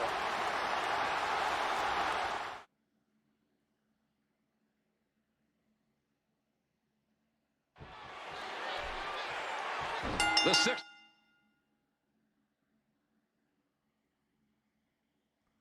With a finisher grapple. Wait, what? The dead man's move. With a finisher, grapple your opponent, hold on one towards the rope.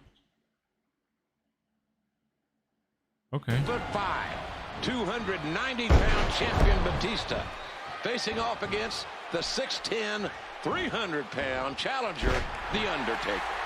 Batista says he is not intimidated, that tonight will be different. Tonight it's it's not about the streak. It's all about... This isn't just a world championship matchup. This is about history and legacy. If Batista wins, and they made Undertaker OP here. If The Undertaker wins, his incredible legacy grows even more amazing.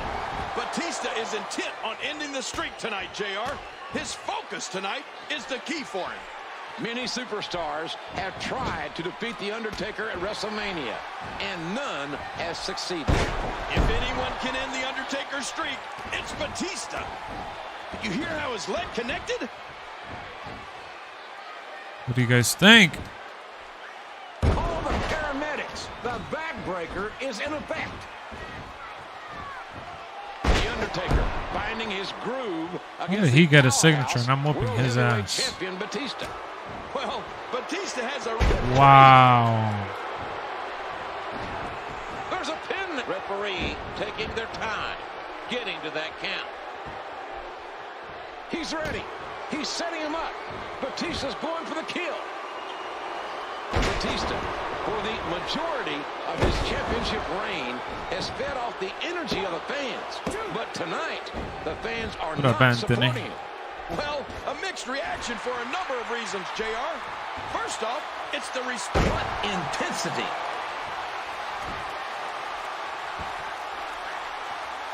Batista can't get too deep into trouble here.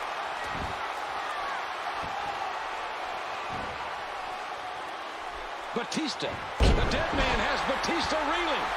He has the champion in trouble. This must be part of Batista's master plan, JR, to let The Undertaker punch himself out. Well, King, that's the most dangerous game to play on this stage. There are numerous others. Oh, no, I messed up. I hit the tombstone. I wasn't supposed to hit the tombstone. I was supposed to hit the last ride, bro. Tripping. The 6'5", 290-pound champion Batista facing off against the 6'10", 300-pound challenger, The Undertaker. Batista says he is not intimidated, that tonight will be different. Tonight it's not about the streak. It's all about the World Heavyweight Championship. This one is underway, ladies and gentlemen. The World Heavyweight Championship is on the line.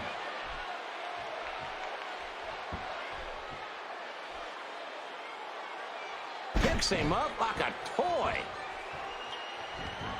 This isn't just a World Championship matchup. Edge will be his own police. You're acting like if Edge didn't collaborate endlessly with WWE to do everything he did. History. If The Undertaker wins, his incredible legacy grows even more amazing. Batista is intent on ending the streak tonight, JR. His focus tonight is the key for him. Many superstars have tried to defeat The Undertaker at WrestleMania, and none has succeeded. If anyone can end The Undertaker's streak, it's Batista.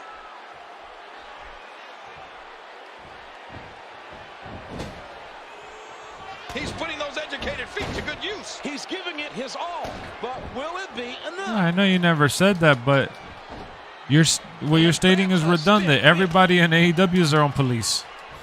That's the problem with AEW.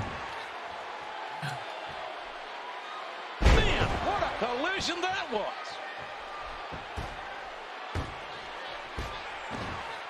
Edge will be a sheriff? Yeah, just like Chris Jericho. Bro, that's your imagination. Edge is not going to walk into that locker room and do shit. You hear how his leg connected? And again, I can only imagine the force behind those shots from the dead man. Batista. You found a new copy on eBay for 30 bucks? Oh, wow. I got lucky on OfferUp. I bought this one and a few other WWE games for 20 bucks. Well, a mixed reaction for a number of reasons, JR. First off, it's the Red's in. He's out.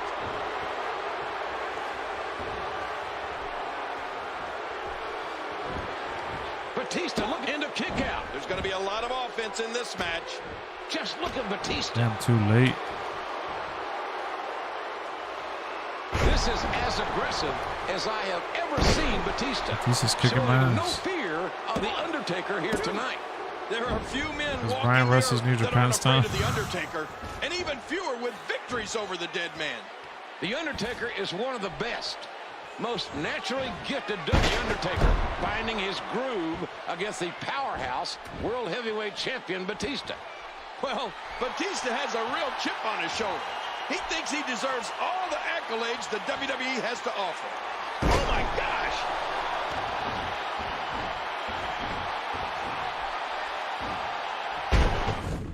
Let me see how the hell do you do the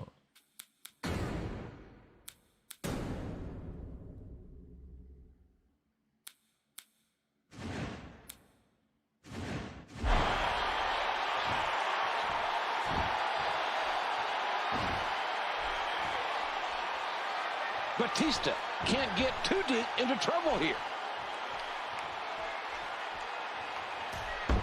There he goes, out of the ring.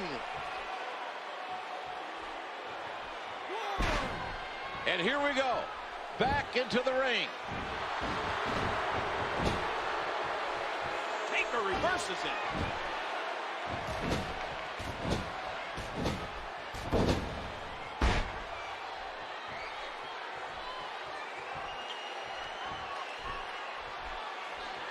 Undertaker looking Undertaker.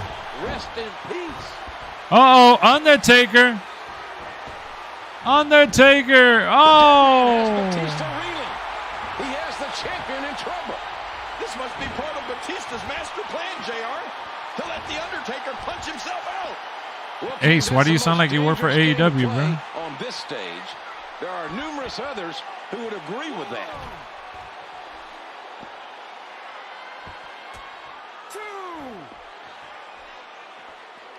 He's still not through. Christian doesn't wrestle at every show either. Come on, get back in the ring. 4, reversal. Ace, you working for AEW now? Back into the ring now. 6. With all his power, intensity, and brutality, the only direction you can go in challenging the animal is down.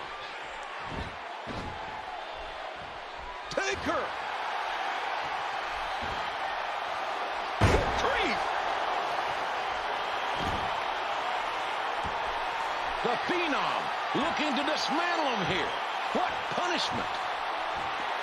Tombstone pile driver. Dun, dun, dun, dun, dun, dun, Here's dun. 3. He's done it. He's done it. He's got the victory. Here is your way. And new.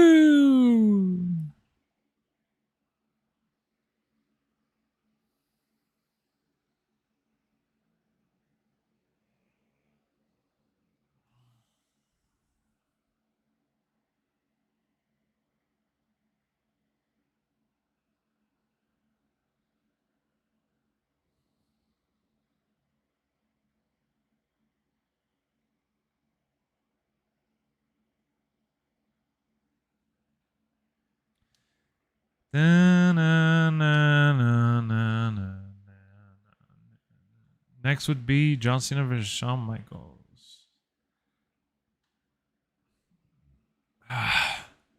Yeah.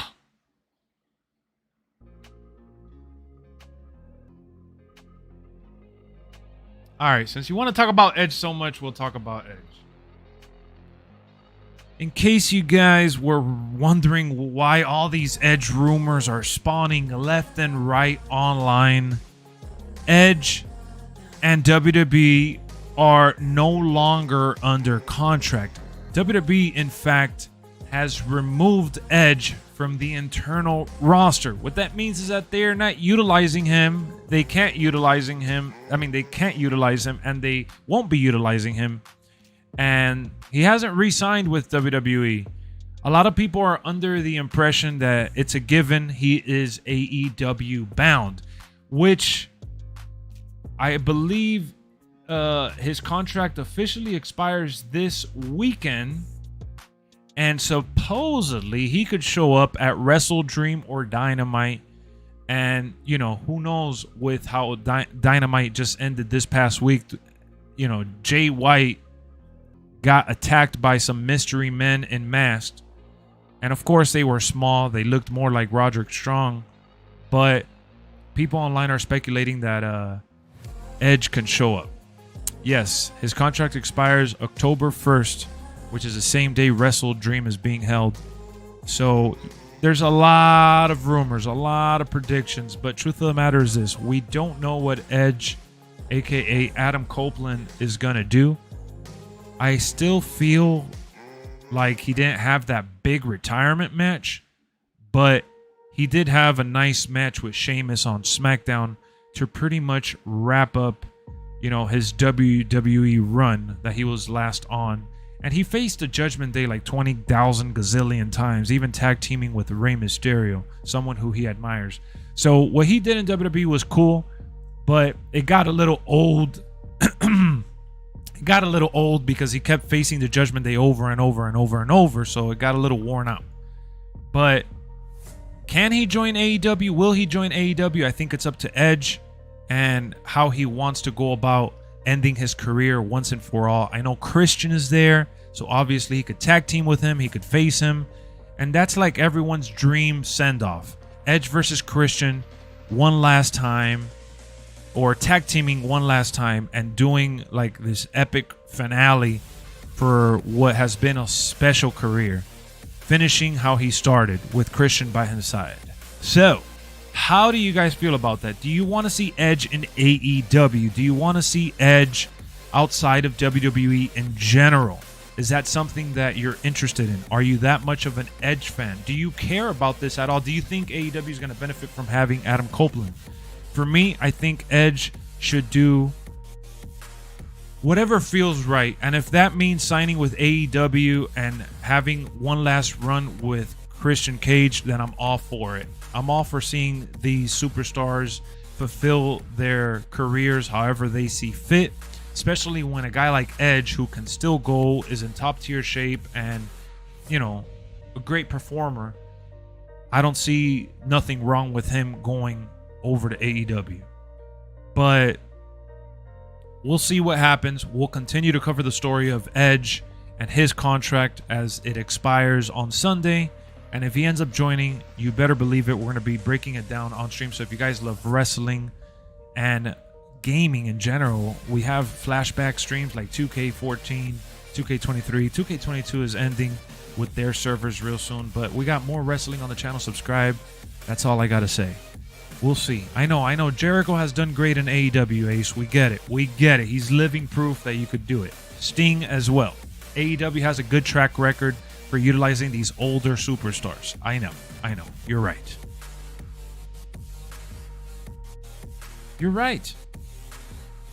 I'll tell you that. You're right. We'll see if he actually ends up there. We don't know what the hell is going to happen.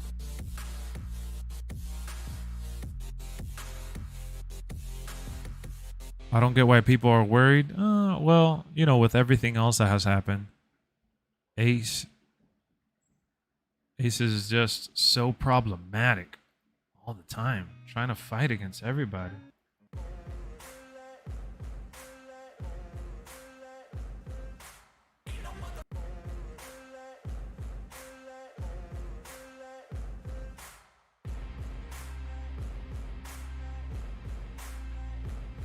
Ace is always trying to fight, bro. Jeff Hardy, Moxley. Oh, yeah, you know, Bryan Danielson. The list goes on. They do have their fair share of, you know, awkward injuries, but I don't think that you could just blame one person. I'm not going to flip the script here. You can't just blame one person for it.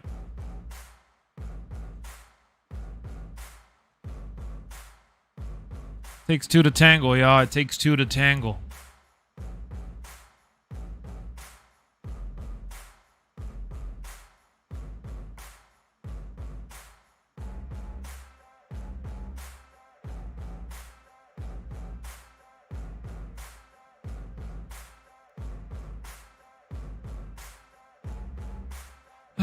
On this day, I see clearly.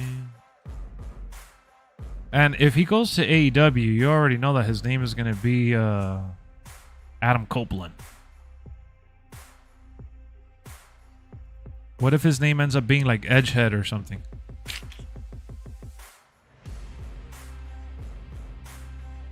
Wouldn't that be funny? Or Edge Cage or something? I don't know.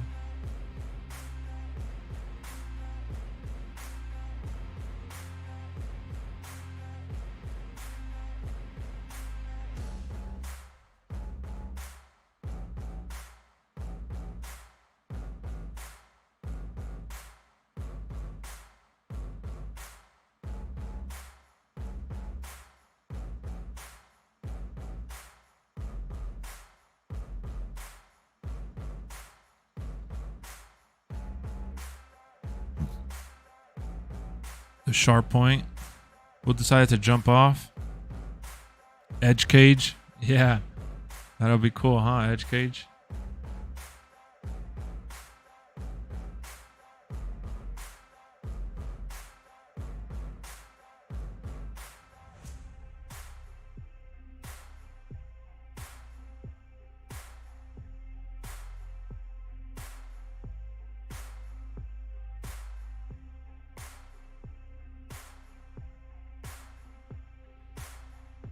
Dave Meltzer is reporting that the reason why Matt Riddle signed, they signed Matt Riddle was because he was gonna sign with New Japan.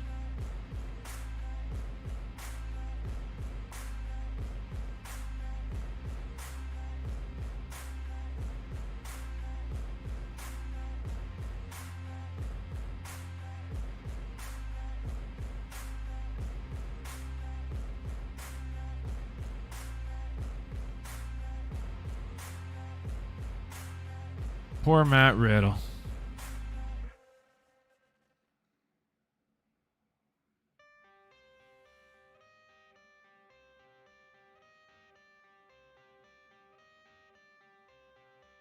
I got the cash in the bag, stadium packed. Born a rock star in this life, gonna live it up on the attack. Baby, I'm bad. I just wanna get caught up in this life. I'm crazy, I'm mad. Doing no cap. Only God wants you, better go live This it up. day I fart clearly. I just wanna stay bad, stay mad, shit on my shoulder cause they treat me like an outcast. I ain't gonna take that, stay back, I'll be swinging hard till the hits come in all caps. I ain't gonna lay back, pray that someone's gonna help me, ain't nobody like that. What's Matt Skate Stoner? I wonder what's gonna happen with him because he's so good, bro. Matt Riddle is so freaking good. That is one of those like rare situations that you just gotta feel for the guy because he's so talented.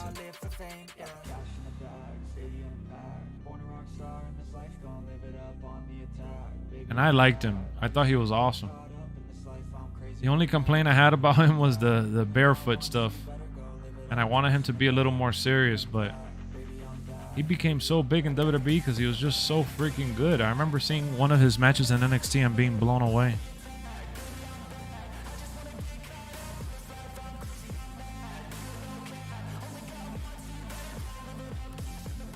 I immediately got blown away by his talent.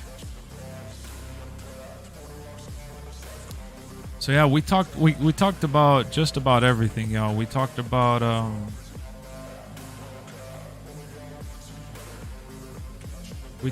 Edge, we talked about Jade Cargill, we talked about you know, wrestling and why people watch wrestling.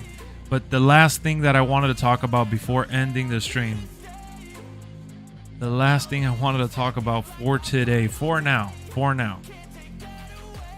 LA Knight, according to Dave Meltzer, is being propped up to face Roman Reigns, who has no opponent in sight.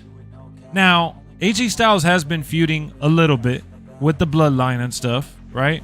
With Jimmy specifically. We don't know if that's going to turn into a Roman match eventually, but Roman and AJ always have really great matches.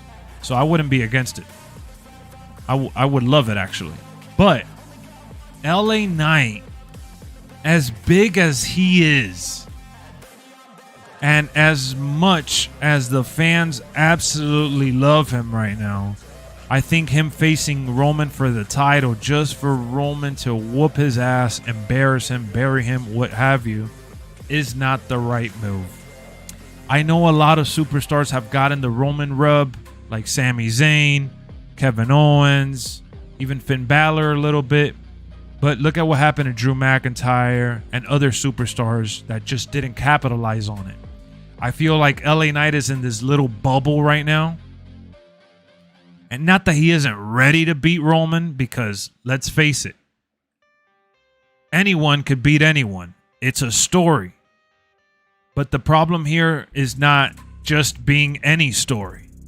It's about building up the idea that LA Knight is indeed a future champion. Right now, it's a prospect, right? It's kind of an idea, but it doesn't seem a reality because he hasn't really won any other title. He hasn't really had any major feud on the main roster outside of The Miz. So how do you go from The Miz to facing Roman Reigns? Well, Logan Paul did it, but the difference is that Logan Paul's a celebrity. LA Knight is a week-to-week character on WWE programming. So I think that WWE is a lot smarter than that. And if they do it, it will literally just be a hype beast match. And to make Roman, once again, the top heel in the company. I think it would be just to help Roman reclaim the heel card. But having LA Knight face Roman, again, just for Roman to look more mean and to walk all over him, let's face it, I don't think that's fun for anyone involved. Now, LA Knight would probably beg to differ. LA Knight would probably love to be in the main event right now and would probably want to have a chance at and chop at the title, right? But yeah, Knight can take the L and be fine if booked right. Yes, of course, just like Kevin Owens. How many times did they face? But I don't see LA Knight and Roman Reigns facing each other for a long time. I feel like if LA Knight was to face Roman, I would like for that to drag out a little bit, have multiple matches, if you will. Not a one-and-done scenario. You understand what I'm saying here? If it's a one-and-done scenario for a hype-up event, then I feel like it's not going to hurt LA Knight's stock, but it's definitely going to sting to know that he had a title shot so early on and fumbled, if you will, from a story standpoint. I just don't see the story really being all that deep, besides the fact that he has all this fandom behind him and Roman wants to put everyone to, put that bed to rest or whatnot. So I still think the plan should be Cody Rhodes and Cody Rhodes only to take the belt. I would love that. But, we gotta look at the landscape right now, and it's looking like AJ Styles are pretty much nothing, with Dave Meltzer now bringing up LA Knight. But I'd bet against that. I wouldn't have LA Knight do it. I'd have LA Knight go for the U.S. title. That would be big for him, right? And it would put the U.S. title back on the map because, let's face it, Austin Theory pretty much buried the title. He got transferred from Raw to SmackDown and hasn't done shit with the U.S. title. And then I feel like every chance they put the U.S. title on Raw, it was glorified and returned to its prestige, kind of like the Intercontinental Championship recently, right? On Monday Night Raw. But on SmackDown, since the show is shorter, they don't really focus on it too much. Rey Mysterio has the belt, and it's kind of like, okay, Rey Mysterio got it again, cool. But I would like to see what the community has to say. I would like to see LA Knight win a mid-card title before ultimately going for the main belt. And hey, who's to say that I wouldn't mind seeing LA Knight versus Cody Rhodes later if Cody Rhodes has the belt. I wouldn't mind seeing LA Knight versus Seth, or I wouldn't mind even seeing him against Roman, honestly. I just want it to feel like it's meaningful, because as of right now, he's been having a lot of like filler stuff outside of The Miz. So yeah, that's my opinion. All right, take it with a grain of salt, but I do want to see what you guys have to say in the comments. Let's go. Let's go.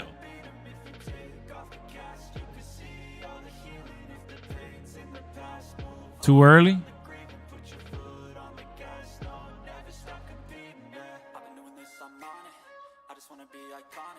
Sipping on a gin and tonic, got me going off when I'm on this topic, yeah. If I ever play, I want it. You know that I'm always honest. Stay away from those who are toxic. Keep them out your face, no way, you don't want it, yeah. Don't try to drain my energy. The enemy is everything. It's mentally, unhealthily, spreading like a weird. I do think that this would be just a hype train match. Like, it wouldn't be a serious match at all.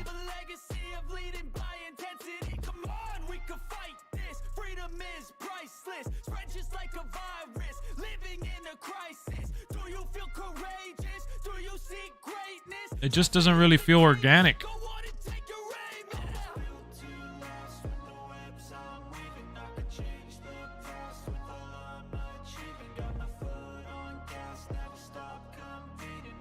Let me talk to you.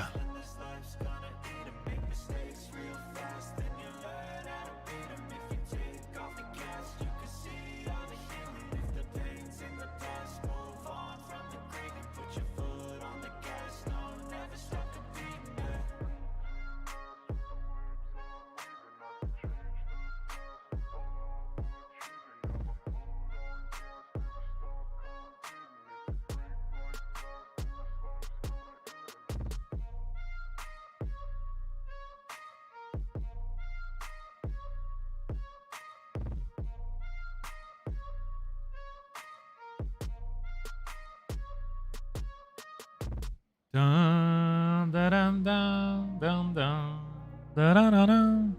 You crazy if you think Austin versus Hart having the title at stake at 13 or Survivor Series would have slapped?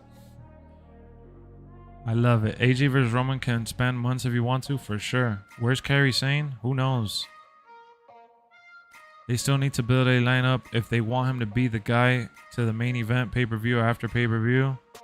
Before he gets the title shot. That's what I'm thinking too, bro. That's what I'm thinking. I think it would just feel too rushed. It wouldn't feel natural in my opinion. I wouldn't mind it, but I wouldn't mind it because I want to see LA Knight get opportunities, but I feel like this is a chance for a character to exist long term to get squandered.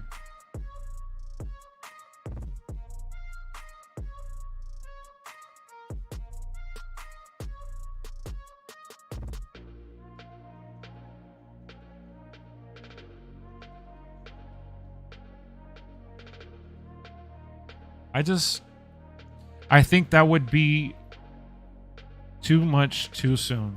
That's it. I would rather much see the AJ Styles stuff that they've been teasing. Right now, that is. That's your point. It's not natural? Exactly. Long-term booking should apply here. Exactly. Exactly. Finally, Ace, we could agree, right? Definitely get that, but at this point, he's kind of already getting integrated. At this point, it'll be weird if he didn't interact. Well, yeah, right? It'll be weird if Roman doesn't react to the craziness that LA Knight has caused. Especially both of them being on SmackDown. Roman has to, at some point, acknowledge him, right? Acknowledge. Well, Bruno, that's also been Roman Reigns' shtick, right? That he hasn't. He's the one that wants to get acknowledged. He doesn't really acknowledge anyone. So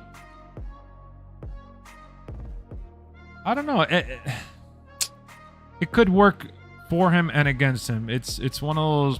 That's like the politically correct answer. It all depends on how they do it, but I wouldn't do it.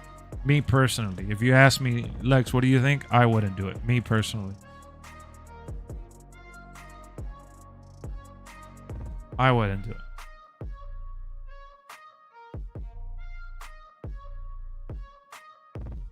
So guys, we had an epic stream, man. I hope y'all had a blast. I sure did. Ace, thanks for being a good sport. As usual, man, we had some good encounters here, some good little conversation pieces. I gotta get going. I will see y'all soon with some more wrestling. If you guys missed any segments from the stream, I posted some WWE 2k14 news. I posted the Edge clip, and the one about LA Knight is going up as well. If you guys could stop by the video, drop a like, comment on them, I would greatly appreciate it. We got way more wrestling on the way, man. This weekend, we have No Mercy on Saturday. We have Wrestle Dream on Sunday. So we're going to see who the hell was behind that beatdown. You know, a lot going on in the wrestling world. So that's really good for us because we get to talk a lot of shit. And then next week, we obviously have the Fastlane pay-per-view, which is going to be exciting, with John Cena having a match against Jimmy Uso and Solo Sikoa. SmackDown should be pretty lit tonight. Let's see what ends up happening with LA Knight now, though. Hope he recovers quickly. He got COVID, man. You know that's no joke. So hopefully he's recovering well and he's due back soon, because we sure need him on the show. We got more Flashback Fridays coming up. We got more WWE 2k14. And just in case you were worried, I do have, let me see where the other games are. Let me show them to you. I always show you guys to remind you in case you forgot. I have 2k14, WWE 12, WWE 13, and 2009. Never break, always fight, never quit. All right. Play the game, win it life, have no shame. There's no time. Wow, I forgot. The dude that gave me SmackDown vs. Raw gave me this right here too. The Raw 10th Anniversary DVD, which is a little scratch.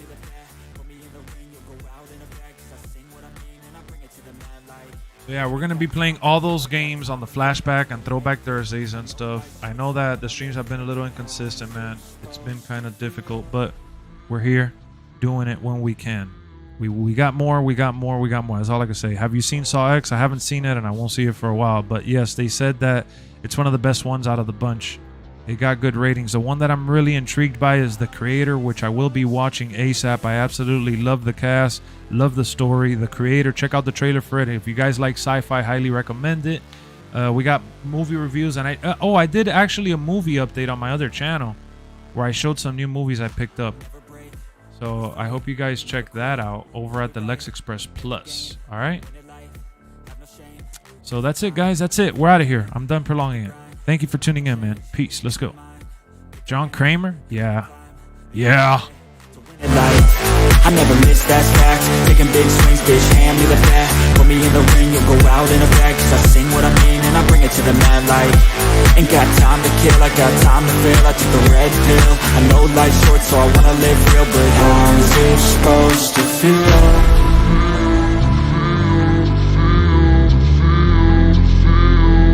How's it supposed to feel?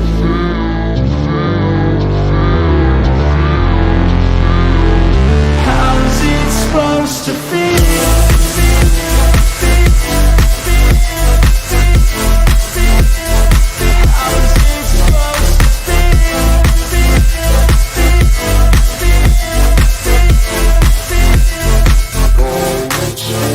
They wanna say my name, but they holding back. They wanna say they hate, but they know it's cap. I ain't play no games, I just do that's fact. And I don't feel no shame, it's a mood you lack. I go crazy, nah bitch I ain't lazy. Track after track, I work on this shit daily. Pass me the jack, right as fuel, got me hazy. About to unpack all these things I've been chasing. I've got visions in my head, like memories after death. To be a legend instead of something you can forget. I'm living up every breath, I'd rather lead than be led. I'll fill the seats as I spread with every word that I've said.